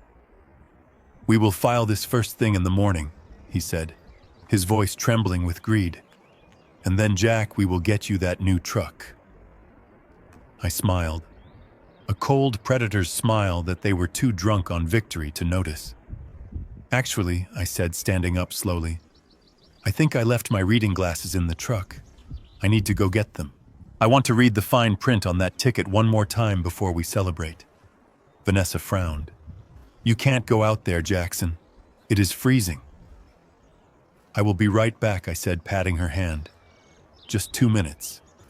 Keep the champagne on ice." I walked out of the dining room. I walked down the hall. I opened the front door and stepped out into the snow. The wind had died down. The storm was breaking.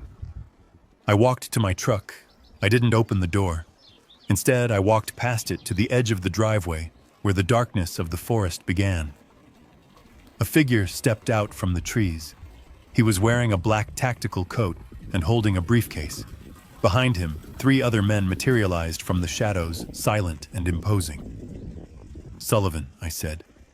Jack Sullivan replied, his breath steaming in the cold air. I took the briefcase from him. "Did you get it?" "I got it all," Sullivan said. "The deed, the mortgage, the debt ledger, and we found the doctor. He is in custody." He sang like a bird, Jack. He told the feds everything. "Good," I said. I opened the briefcase. Inside was a single file folder and a small high-definition camera designed to be worn on a lapel. I clipped the camera to my coat. I tucked the file under my arm. "Are you ready?" Sullivan asked. I looked back at the house. I could see them through the window. Gordon was pouring more wine. Vanessa was laughing. Brandon was sitting there, watching them, waiting for the signal. "I am ready," I said. "Let's go ruin their Christmas." The cold air hit me like a physical blow the moment I stepped off the porch, washing away the smell of roasted meat and expensive perfume that clung to my clothes. I took a deep breath, letting the freezing wind scour my lungs. For a few seconds I stood there in the snow, letting my shoulders drop, letting the act of the confused geriatric fall away. I was not Jack the broken-down trucker anymore. I was Jackson Reed, and I was about to execute a hostile takeover of my own life. I trudged toward my truck, my boots crunching loudly on the packed ice. I made a show of patting my pockets, searching for the non-existent glasses, just in case anyone was watching from the window. I opened the door of the F-150 and leaned inside, but I did not reach for glasses. I reached for the hood release. I popped it, just to add to the theater of a man having vehicle trouble. Then I walked around the front of the truck and kept walking into the darkness where the driveway curved behind a row of blue spruce trees. Sullivan was waiting. He was a shadow within a shadow, standing next to a black SUV that was running silent and dark. He didn't look like a lawyer tonight. He looked like a field commander. He was wearing a tactical coat over his suit, and his breath plumed in the air like dragon smoke. Behind him, I saw the silhouettes of 3 other men. Big men. The kind of men who didn't need to raise their voices to clear a room. Private security. The best money could buy. Jack Sullivan said, his voice low and gravelly. "You look like hell." "I feel like it," I replied. "Tell me you have good news." "Better than good," Sullivan said, reaching into the back seat of the SUV. He pulled out a thick leather folio. He opened it under the dome light of the car, shielding the glow with his body. "We cracked the shell company Gordon has been using. He is not just in debt, Jack. He is underwater. He owes the Russian mob in Chicago about $300,000. That is why they are so desperate for the trust fund. They are on a deadline. If they don't pay by New Year's, they are dead men walking." I nodded, looking at the documents. It made sense. Desperation breeds brutality. "And the doctor?" I asked. "Dr. Aris is currently singing for the FBI," Sullivan said with a grim smile. "We caught him trying to board a flight to Mexico an hour ago. He confirmed everything. The fake diagnosis, the illegal prescriptions, the kickbacks he was getting from Gordon. He gave us the whole timeline." I felt a wave of relief so strong my knees almost buckled. We had them. We had them on kidnapping, fraud, and conspiracy. I could call the cops right now and end it. But I wasn't done. I wanted to see the look on their faces when the floor dropped out. I wanted to be the one to pull the lever. Sullivan flipped to the next page in the folio. "But this, Jack, this is the kill shot. This is the one you asked for." I looked at the document. It was a property deed, a mortgage contract dated 5 years ago. "I remember this," I said, running my finger over the signature. "Brandon's signature." Sullivan nodded.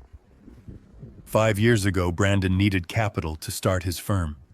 He didn't want to ask you for money because he wanted to make it on his own. So he took out a private loan against this house. A massive loan. He thought he was borrowing from a venture capital group in Delaware called Apex Holdings. I smiled, a cold, humorless twisting of my lips.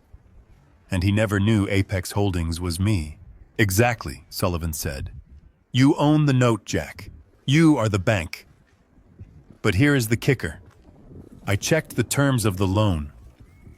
There is a clause, a standard protection clause for the lender. If the property is used for illegal activities, or if the borrower is under duress, the lender has the right to immediate foreclosure and eviction. No court order needed. Immediate possession." I stared at the paper. It was a beautiful thing. It meant that Gordon and Vanessa weren't just criminals. They were squatters. They were trespassing on my land in my house, holding my son prisoner on property that belonged to me. "Vanessa doesn't know," I asked. "No," Sullivan said, closing the folio. "She thinks the mortgage is with a bank. She thinks she has months before foreclosure proceedings would start. She has no idea she is standing on trapdoor, and you are holding the rope." I took the folio. It felt heavy like a weapon. "Okay," I said. "I have what I need. Give me the camera." Sullivan reached into his pocket and pulled out a small device. It looked exactly like a button on a flannel shirt. He stepped forward and deftly attached it to my coat, replacing the second button from the top. He tapped it once and a tiny, almost invisible green light blinked on the back. "It is live," Sullivan said. "It is streaming directly to our cloud and to the tablet in the SUV. We will see everything you see. We will hear everything you hear." "Good," I said, buttoning the coat. "I want a record. I want the judge to see their faces when they think they have won. I want the jury to hear Vanessa laughing while my son bleeds." "Be careful," Jack Sullivan said, his hand gripping my shoulder. "Gordon is desperate. Desperate men do stupid things. If he goes for that shotgun again. If he goes for the shotgun," I said, my voice flat, "I will break his arm before he can lift it. I am done playing the victim." Sullivan signaled to the security team.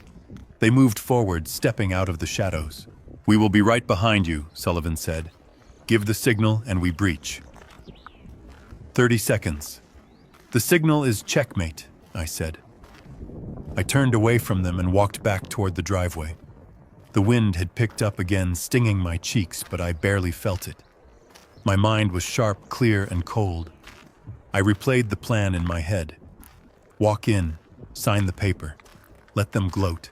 Let them incriminate themselves one last time on camera, and then drop the hammer.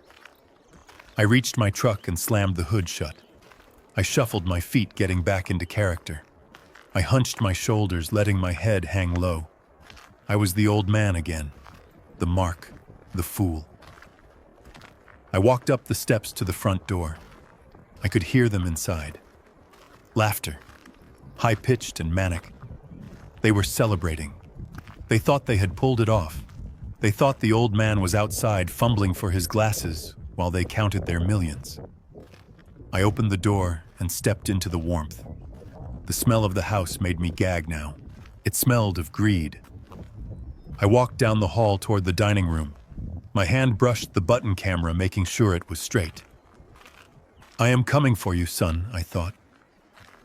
I stepped into the doorway of the dining room. They were all there. Gordon had refilled the champagne glasses. Vanessa was holding the document like it was a holy scripture. Brandon was still in the chair, his head slumped on his chest. But when I entered, he looked up. His eyes met mine. He saw the snow on my shoulders. He saw the set of my jaw. And he saw the tiny glint of the camera lens on my chest. He knew. I shuffled to the table and smiled a wide, toothless grin. "Found them," I said, waving my old reading glasses in the air. Vanessa beamed at me, a shark smelling blood in the water. "Wonderful, Jackson," she said, patting the seat beside her. "Come sit down. We kept your seat warm. Let's finish this." I sat down. I put on my glasses. I picked up the pen. "Yes," I said, looking into the camera lens hidden in my button. "Let's finish this." I picked up the heavy gold fountain pen. It felt cold against my skin, a stark contrast to the burning heat of the anger that had been fueling me for the last 3 hours. The room went silent. The only sound was the howling of the wind outside and the shallow, raspy breathing of my son next to me. I looked at Gordon. His eyes were wide, fixed on the tip of the pen, like a starving dog watching a piece of meat. Beatrice was holding her breath, her jeweled hands clutching her wineglass so hard I thought the stem might snap. Vanessa was leaning over the table, her lips parted, her gaze tracing every movement of my hand. They were so close. They thought they had won. They thought they had successfully manipulated a senile old man into handing over the keys to the kingdom. I lowered the pen to the paper. I didn't hesitate. I didn't shake. I signed my name in bold, confident strokes. Jackson Reed. I underlined it twice, just like I used to do on the multi-million-dollar contracts I signed when I was building my empire. I capped the pen with a loud click and slid the document across the polished mahogany table toward Vanessa. "There," I said, my voice dropping the tremor I had been faking all night. "It is done." Vanessa snatched the paper from the table before it even stopped moving. She clutched it to her chest, closing her eyes, as if she were embracing a lover. A sound of pure, unadulterated ecstasy escaped her throat. "We did it," she whispered. "We actually did it." Gordon let out a roar of triumph that shook the crystal in the chandelier. He grabbed the bottle of Dom Perignon and didn't bother with the glasses. He took a swig straight from the bottle champagne, spilling down his chin onto his tuxedo. To the jackpot, he shouted, wiping his mouth with the back of his hand. "To the easiest money we ever made." Beatrice laughed, a shrill, manic sound. She reached across the table and patted my hand, but there was no warmth in it. It was the pat you give a dog before you put it outside. "Oh, Jackson, you have no idea what you just did for us. You really are a lifesaver. Of course, we are going to have to discuss your living arrangements. We can't have you staying here, obviously. It wouldn't be appropriate. But don't worry. We will find you a very nice state facility, one with a view of a parking lot." The mask fell. It fell so fast and so hard it was almost breathtaking. They didn't even wait 5 minutes. They didn't even wait for me to leave the room. The moment they had the signature, the facade of the loving family evaporated. They were monsters, and they were done pretending to be human. Vanessa opened her eyes and looked at me. The warmth was gone. Her face was a mask of cold, hard calculation. "Gordon is right, Jackson. You should probably go now. The storm is letting up. You can sleep in your truck at the rest stop. We have a lot of financial planning to do, and we don't need you underfoot." I sat perfectly still. I didn't move to get up. I didn't look hurt. I didn't look confused. I just sat there staring at her. I reached up and adjusted my glasses. "I don't think I'll be leaving Vanessa," I said calmly. "And I don't think you will be doing any financial planning, at least not with that document." Vanessa frowned. She looked at me like I had started speaking a foreign language. "Excuse me. You signed it, Jackson. It is legal. It is binding. We own the ticket. We own the trust. We own you." I leaned back in my chair, crossing my arms over my chest. I looked at Brandon. He was watching me, his eyes clear and sharp despite the pain. He knew. He was waiting for the drop. I looked back at Vanessa. "You might want to actually read the document, Vanessa. I know you were in a hurry. I know you saw the signature line and got excited. But you really should always read the fine print. It is the first rule of business." Vanessa rolled her eyes. "Oh my God, he is having an episode. Gordon, get him out of here. He is blathering." Gordon started to stand up, his face darkening with annoyance. "Come on, Jack. Don't make this hard. Up you go. Read it." I said, my voice cracking through the room like a whip. It was not the voice of Jack the trucker. It was the voice of Jackson Reed, the man who chewed up unions and spit out competitors. Gordon froze. He looked at me, really looked at me for the first time that night. He saw the set of my jaw. He saw the cold steel in my eyes. He hesitated. Vanessa looked down at the paper in her hands. She scoffed, shaking her head. "It is the transfer of asset management rights, Jackson. We wrote it ourselves. I know what it says. Read the header, Vanessa," I commanded. "Read the title." She sighed, looking down at the paper with exaggerated patience. "It says transfer of..." Her voice trailed off. She blinked. She brought the paper closer to her face. She squinted. Her brow furrowed. What she whispered. She flipped the page. She scanned the text. Her hands started to shake. The color drained from her face, leaving her skin a sickly shade of gray against the red dress. This is not the right paper," she stammered. What is this?" Gordon snatched the paper from her hands, ripping it in his haste. "What is the matter with you? Give it to me." Gordon looked at the document. He read the bold text at the top of the page. His mouth fell open. The champagne bottle slipped from his other hand and hit the floor, shattering and sending shards of glass and expensive wine exploding across the room. Notice of immediate foreclosure and criminal complaint, he read aloud, his voice trembling with confusion. What the hell is this? Where's the transfer? I stood up. I didn't struggle to rise. I didn't use the table for support. I stood up straight, my full 6'3" frame unfolding like a darker shadow in the room. I brushed the crumbs from my dirty coat. I took off the old reading glasses and tossed them onto the table. They clattered next to the broken glass. I reached into my pocket and pulled out the tire iron I had been carrying all night. I placed it on the table with a heavy metallic thud. The transfer doesn't exist, Gordon, I said, my voice low and dangerous, filling the silent room. There is no lottery ticket. There is no $2 million. I forged it. Just like you forged my son's medical records. Just like you forged the narrative of his addiction. Vanessa backed away until she hit the sideboard. You forged it. But why? To get in the door, I said, stepping around the table. To get you to sit down. To get you to bring my son up from the dungeon you built for him. I pointed a finger at the document in Gordon's hands. That document you just watched me sign is a formal eviction notice. It states that as the primary lien holder of this property, I am exercising my right to immediate possession due to criminal activity taking place on the premises.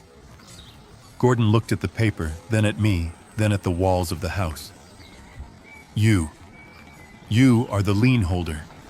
That is impossible. Brandon borrowed from Apex Holdings. I am Apex Holdings, I roared. I am the bank, Gordon. I am the money. I built this house. I bought this land. And for the last 5 years, I have watched you leeches suck the life out of my son. I turned to Vanessa. She was trembling, shaking her head in denial. And the second part of that document, I continued, my voice dropping to a terrifying whisper, is a sworn criminal complaint. It details the kidnapping, false imprisonment, assault, and battery, and conspiracy to commit fraud that I have witnessed here tonight. It details the drug trafficking of Dr. Eris, who is, by the way, currently in FBI custody, singing your names to a federal prosecutor. Vanessa let out a choked sob. No, that is not true. It is true, I said, and it gets worse. I know about the credit cards Eleanor opened in my name. I know about the 50 grand Benjamin paid to the forger. I know everything. I tapped the second button on my coat. And so does the district attorney, I said. This camera has been streaming live to my legal team and private security for the last hour. They heard you admit to drugging him. They heard you admit to the debts. They heard you threaten to send me to a state home. They saw everything. Gordon looked at the camera lens on my chest. His eyes went wild. He looked at the shotgun leaning against the wall in the hallway. It was 20 feet away. Don't even think about it, Gordon, I said, reading his mind. You are fat, drunk, and slow. I will break your neck before you take 2 steps. Gordon slumped his shoulders, defeat crashing down on him. He looked at the document in his hand, then he crumpled it up and threw it on the floor. Who are you? He whispered. You are a truck driver.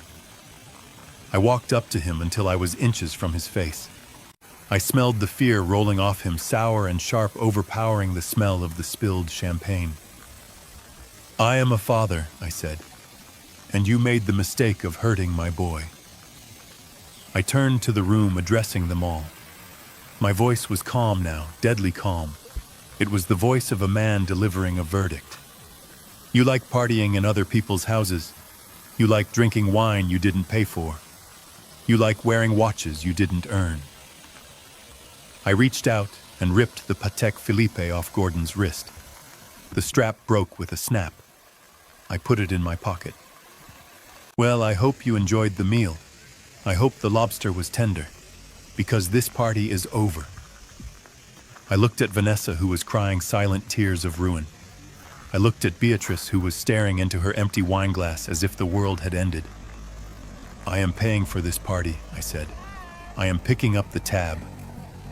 But the price of admission isn't cash. The price of admission is 20 years. 20 years in a federal prison for kidnapping and racketeering." Vanessa screamed, a high, piercing sound of pure rage. "You old bastard. You tricked us. You ruined us." She lunged at me, her nails hooked into claws aiming for my eyes. She was fast fueled by the desperation of a woman watching her life incinerate. But I was faster. I caught her wrists in midair. I didn't squeeze hard enough to break them, but hard enough to let her know she was powerless. I looked into her eyes. I saw the greed, the malice, the emptiness. "I didn't ruin you, Vanessa," I said, shoving her back. "You ruined yourselves. You got greedy, you got lazy, and you forgot the most important rule of the con. Never mark a man who has nothing to lose." She stumbled back, falling onto the sofa, sobbing hysterically. I walked over to Brandon. He was watching me, his eyes shining with tears and pride. He looked at me like I was a superhero. "Did you get it all, Dad?" he whispered. "I got it all, son," I said, resting my hand on his head. "Every word, every threat. It is over." Suddenly, the front door smashed open. The sound of wood splintering echoed through the house like a thunderclap. Heavy boots pounded on the hardwood. Voices shouted commands. "Clear, Kumar, go, go, go." Gordon looked toward the hall, his face draining of blood. "Who is that?" I smiled. "That," I said, "is the cleanup crew." Sullivan walked into the dining room. He was flanked by the sheriff and 4 deputies with weapons drawn. Behind them were my private security team, looking like shadows come to life. "Gordon Miller, you are under arrest." The sheriff barked, his gun trained on Gordon's chest. "Beatrice Miller, Vanessa Reed, hands where I can see them." Now Gordon raised his trembling hands. Beatrice dropped her glass, it shattered on the floor, joining the rest of the wreckage. Vanessa just curled into a ball on the sofa, wailing. Sullivan walked over to me. He looked at the scene, the spilled wine, the broken glass, the sobbing villains. He looked at Brandon, chained and broken in the chair. His jaw tightened. "We got the feed, Jack," he said quietly. "It was perfect. We have enough to bury them for 3 lifetimes. "Good," I said. "Get the bolt cutters. Get my son out of those chains." One of the security guards stepped forward with a large pair of bolt cutters. He knelt by Brandon's ankle. With a loud snap, the padlock broke. The heavy steel chain fell to the floor with a clang. Brandon pulled his leg free. He rubbed the raw skin, wincing. He looked up at me. "Can we go home now, Dad?" He asked, his voice small, like he was 5 years old again. I reached down and pulled him up. He leaned on me, his weight heavy but welcome. I wrapped my arm around him, holding him up, supporting him just like I had when he learned to walk. "Yes, son," I said. "We are going home, and they are going to hell." I walked him toward the door, past the police who were cuffing Gordon and Beatrice, past Vanessa, who was being dragged screaming from the sofa. I didn't look at them. They didn't exist anymore. They were just ghosts fading in the rearview mirror. I walked my son out into the snow. The storm had passed. The air was crisp and clean. The stars were out, shining bright and cold above the mountains. I helped Brandon into the passenger seat of my old truck. I climbed into the driver's side. I started the engine. It roared to life, a comforting, familiar sound. As we drove down the driveway, I looked in the mirror one last time. I saw the flashing lights of the police cars reflecting off the glass walls of the house. I saw the end of an empire of lies. I reached over and patted Brandon's hand. "Merry Christmas, son," I said. He squeezed my hand back. "Merry Christmas, Dad." We drove into the night, leaving the wreckage behind us. The eagle had landed, and the wolves were in the cage. The front door didn't just open. It exploded inward with a concussive boom, that shook the dust from the ceiling rafters. Splinters of expensive mahogany sprayed across the foyer like shrapnel. Before the echo had even died down, the hallway was flooded with the blinding white beams of tactical flashlights cutting through the dim mood lighting of the house. Heavy boots thundered against the hardwood floors, a rhythmic drumbeat of inevitable justice closing in. Sullivan stepped through the ruined doorway first. He looked like an avenging angel in his long coat, flanked by the county sheriff and a full tactical team heavily armed and moving with military precision. They swept into the dining room, weapons raised, voices barking commands that overlapped into a wall of sound. Sheriff's Department. Nobody move, hands in the air now. Gordon dropped the crumpled eviction notice as if it had turned into a live viper. His hands shot up, trembling so violently that the fat on his arms jiggled. Beatrice let out a strangled yelp and tried to hide behind her high-backed chair, her fur coat slipping to the floor. Vanessa just stood there, frozen, her face a mask of pure, unadulterated shock, her eyes darting between me and the wall of law enforcement that had just materialized in her dining room. I didn't flinch. I didn't raise my hands. I just stood there, calm in the eye of the hurricane I had summoned. I looked at Sullivan and gave him a small nod. He lowered his weapon and signaled the team to hold the perimeter. The room fell into a tense, vibrating silence, broken only by the whimpering of Beatrice and the ragged breathing of my son. Sullivan walked toward the table, his steps measured and heavy. He stopped next to me and placed a briefcase on the table next to the ruined feast. He looked at Gordon with eyes cold enough to freeze nitrogen.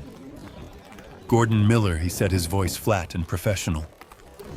"You are done." Gordon stammered, sweat pouring down his face, melting his spray tan. This is a mistake. He is trespassing. He forged a lottery ticket. He is the criminal here." I laughed. It was a dry, harsh sound. I walked over to the massive 80-inch flat-screen television mounted above the fireplace.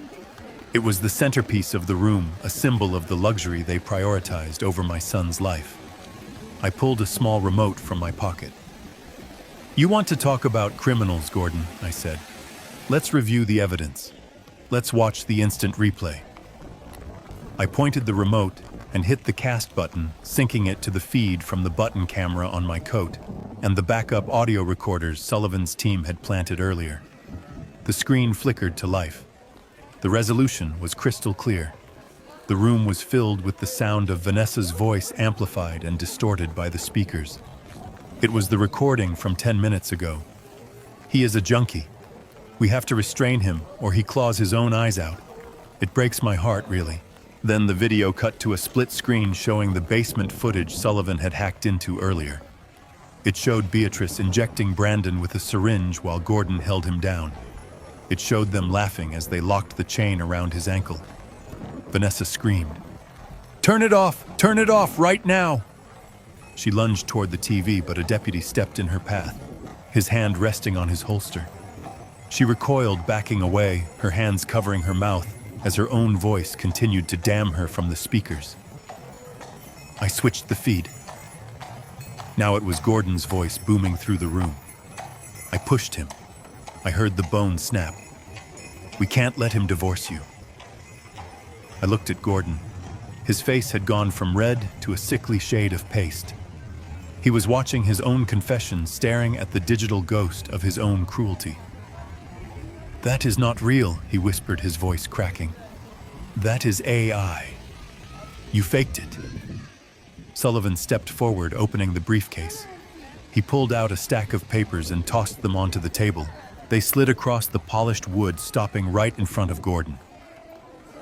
"Is this fake too?" Gordon Sullivan asked. "These are the seizure orders for every bank account you and your wife possess. As of 10 minutes ago, your credit cards are dead. Your checking accounts are frozen.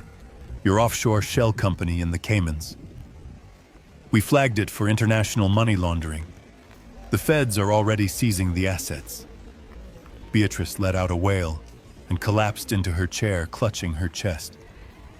"My money, you can't take my money." "It is not your money," Sullivan said, his voice cutting like a razor. "It never was. It was Brandon's money. It was the company's money. And now it is evidence.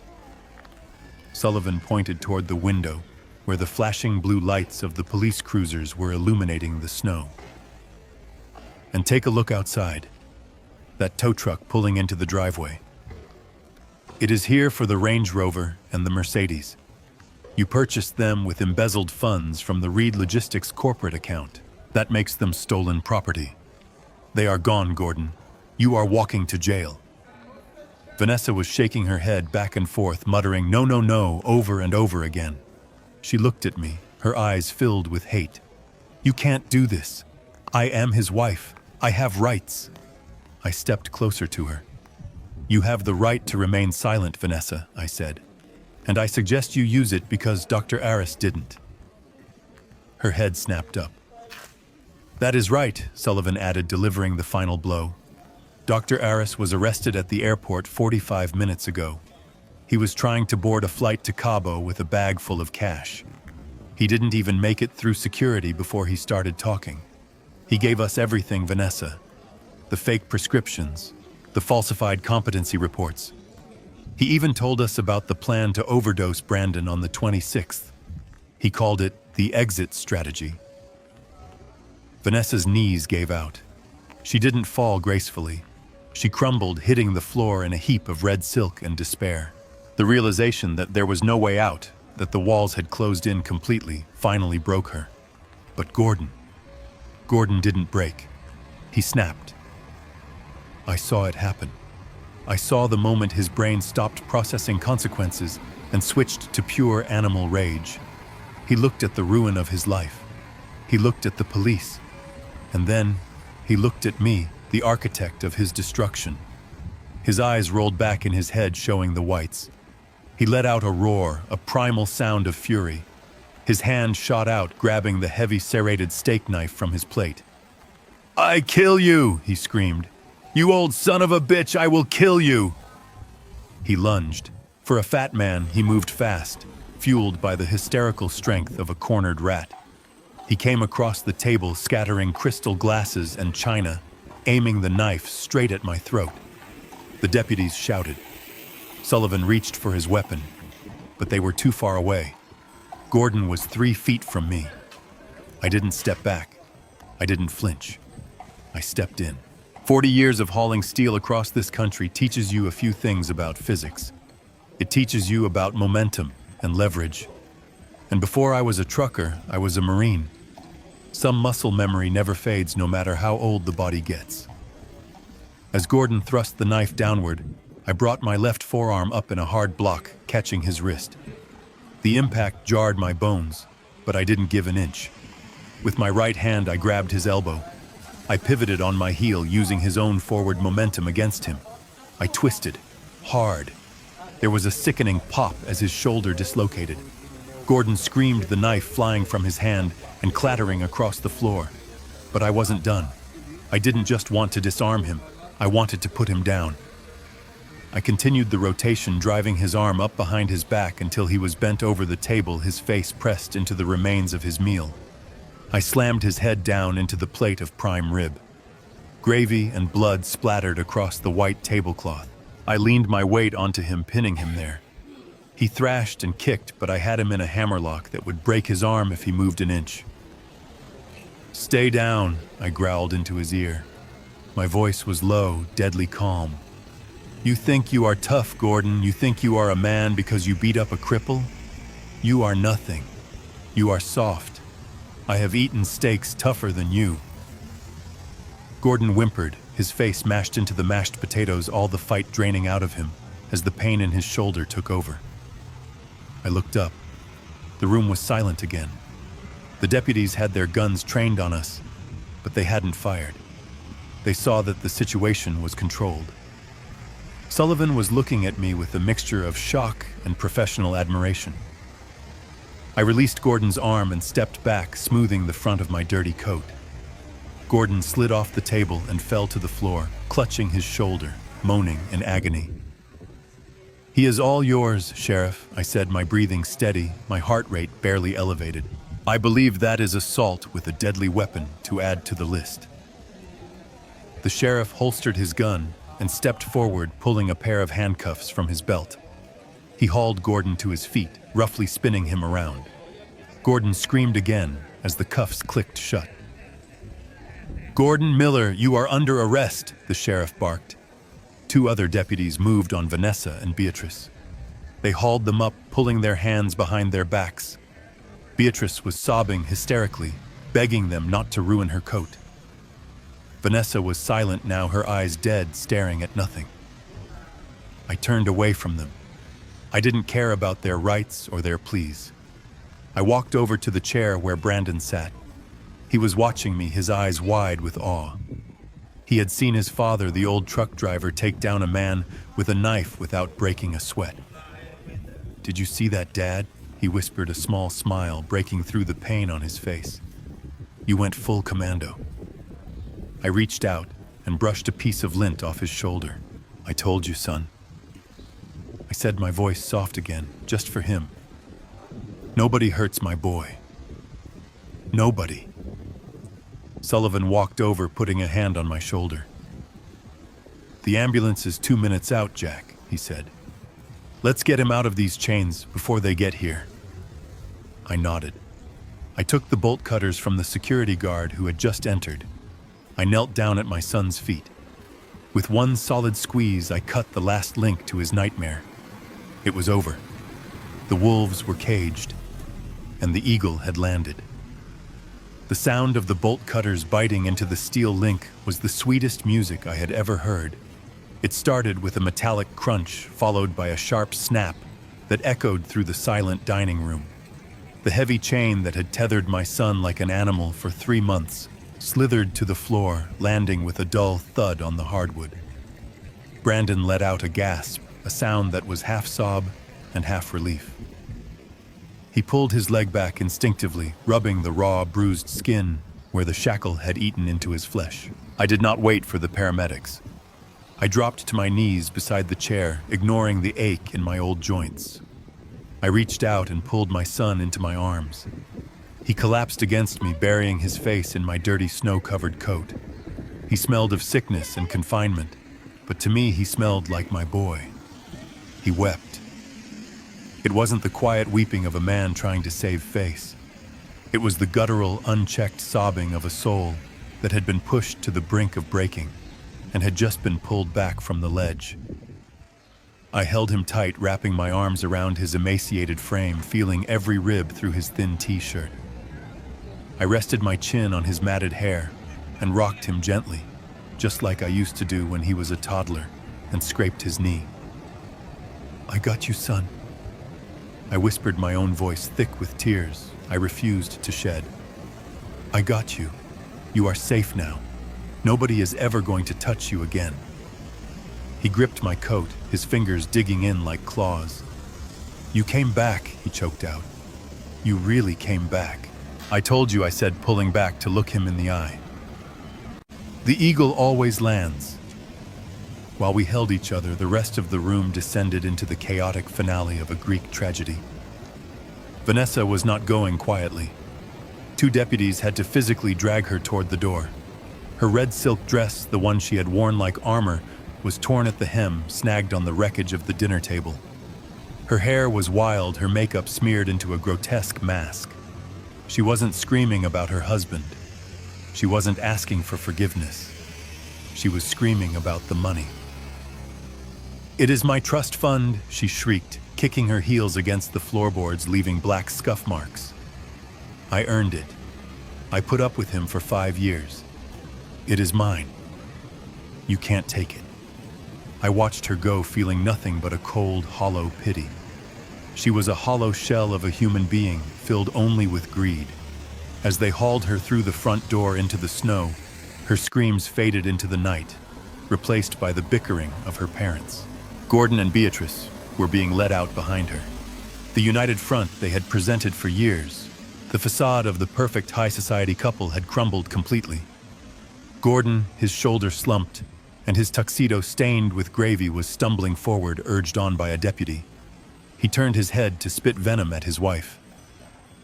"This was your plan, Beatrice," he shouted, his voice slurring with pain and booze. You said he was a stupid trucker. You said it would be easy. You stupid cow, you ruined us. Beatrice, handcuffed and shivering without her fur coat, snarled back, her face twisted into a rictus of hate. Shut up, you useless drunk. If you had just killed him like I said, we wouldn't be here. You never had the stomach for it. You are weak, Gordon. You have always been weak. They blamed each other all the way to the patrol cars, tearing each other apart with the same viciousness they had used on my son. There was no loyalty among wolves when the trap snapped shut. There was only survival, and they were both drowning. I turned my back on them. They were the past. Brandon was the future. Let's go home, son, I said, helping him stand. His good leg was shaky, but he locked his knee and stood tall, leaning on me for support. Take me home, Dad, he said. Take me far away from here.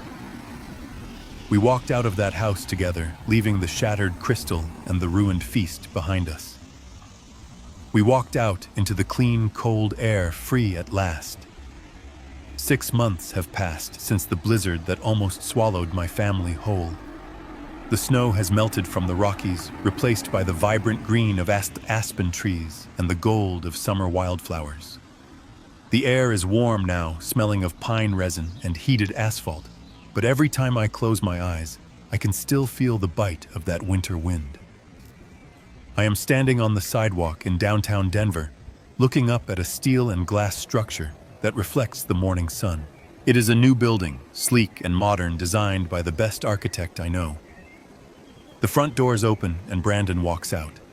He moves differently now. There is a slight hitch in his step, a permanent reminder of the night his leg was shattered by the man who was supposed to be a father to him. He uses a cane sometimes, a sleek carbon fiber thing that looks more like an accessory than a crutch. But today he is walking on his own. He is wearing a tailored suit, not the rags I found him in. His beard is trimmed, his eyes are clear and bright. He looks like a man who walked through fire and came out made of steel. He spots me and smiles, a genuine expression that reaches his eyes, erasing the haunted look that lingered for weeks after we escaped that house. We are not here for his architecture firm today. We are here for the grand opening of the building next door. Above the entrance in bold bronze letters, it reads, "The Reed Center for Men." It is my latest investment. After the dust settled, after the lawyers finished tearing through the wreckage of my in-laws' finances, I decided it was time to stop hiding. I came out of the shadows. I let the world know that Jackson Reed, the truck driver, was also Jackson Reed, the philanthropist. I put $5 million into this center. It is a sanctuary. A place for men who are suffering in silence, men who are trapped in abusive relationships, but are too ashamed to ask for help because society tells them to man up. It is a place where they can get legal aid, psychological support, and a safe harbor. It is the place Brandon needed 6 months ago. We built it so no other father has to break down a door with a tire iron to save his son. Sullivan is there, of course, standing by the podium checking his watch. He is the director of the legal wing now. He loves it. He says suing abusers is good for his soul. He waves at us and I wave back. I am not wearing my dirty canvas coat today. I am wearing a suit that cost more than my first rig. It fits perfectly, but I still wore my old work boots. A man should never forget where he came from, and he should never forget what it feels like to have mud on his heels. The justice system moves slow, usually, but when you have the kind of evidence we had, it moves like a freight train. I sat in the front row for the sentencing hearing last week. I wanted to see it. I needed to see the final receipt printed out. Vanessa stood before the judge. The red silk dress was gone, replaced by a prison jumpsuit that washed out her complexion. She looked small. The arrogance that had fueled her for years had evaporated, leaving behind a bitter, hollow shell. She tried to cry. She tried to play the victim one last time, telling the court she was coerced, that she was a battered wife forced into the scheme by her father. But the judge had seen the videos. He had heard her voice mocking my son while he lay chained in filth. He gave her 25 years. No parole for at least 20. She screamed when the gavel came down. She screamed my name. She screamed Brandon's name. But we didn't look back. She was a ghost now, haunting a cage of her own making. Gordon and Beatrice did not fare much better. They avoided prison time for the kidnapping by turning state's evidence against Dr. Aris and Vanessa, a final act of cowardice that surprised no one. But they did not escape justice. Sullivan unleashed a civil litigation storm that stripped them to the bone. We sued them for assault, emotional distress, fraud, and theft. We took everything. I heard through the grapevine that they are living in a subsidized housing complex on the south side of the city. It is a grim place with peeling paint and thin walls. Their luxury cars are gone seized to pay restitution. Their country club memberships revoked. Their high society friends pretend they never existed. Gordon works part-time as a greeter at a discount store.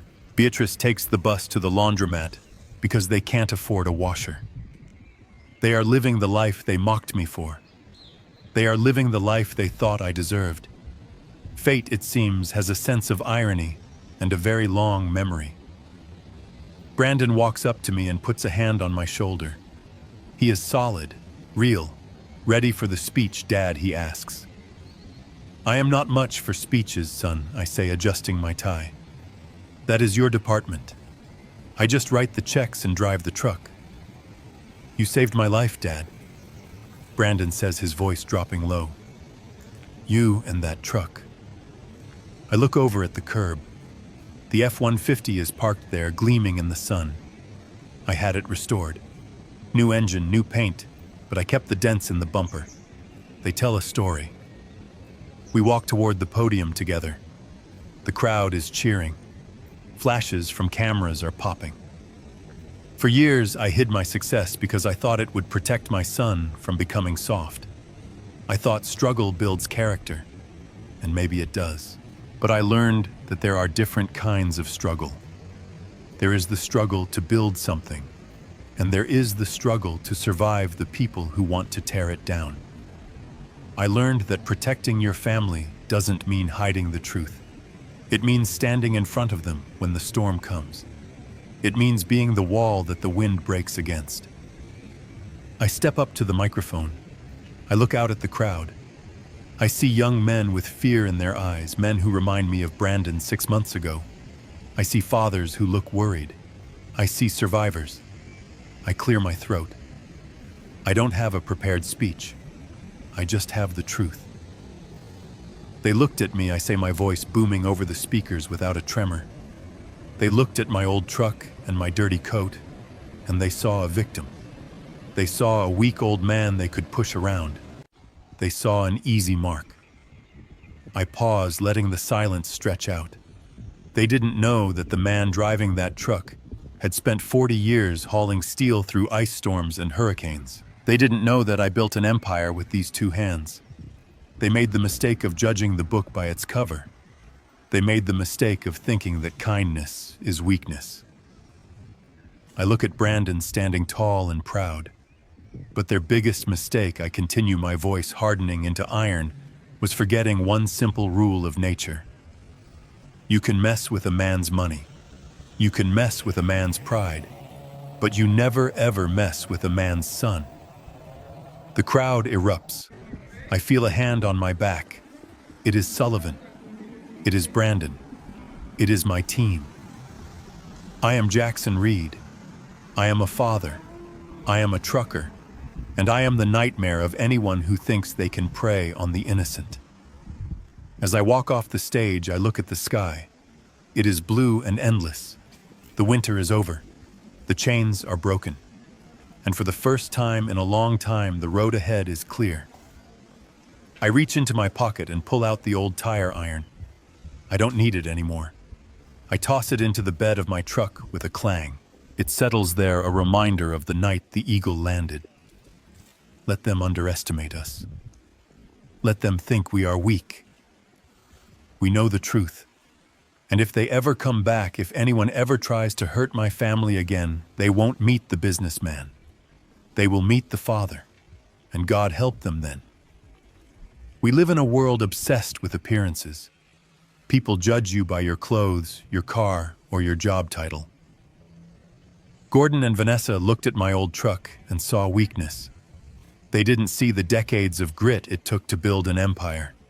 They forgot that the most dangerous men aren't the ones shouting the loudest, but the ones who have survived the storms in silence.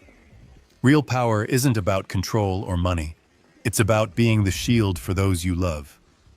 If you take one thing from my story, let it be this: never mistake silence for ignorance and never ever underestimate a father's love. If you believe that family is worth fighting for, hit that like button and share this story with someone who needs to hear it. Don't forget to subscribe for more stories of justice. Until next time.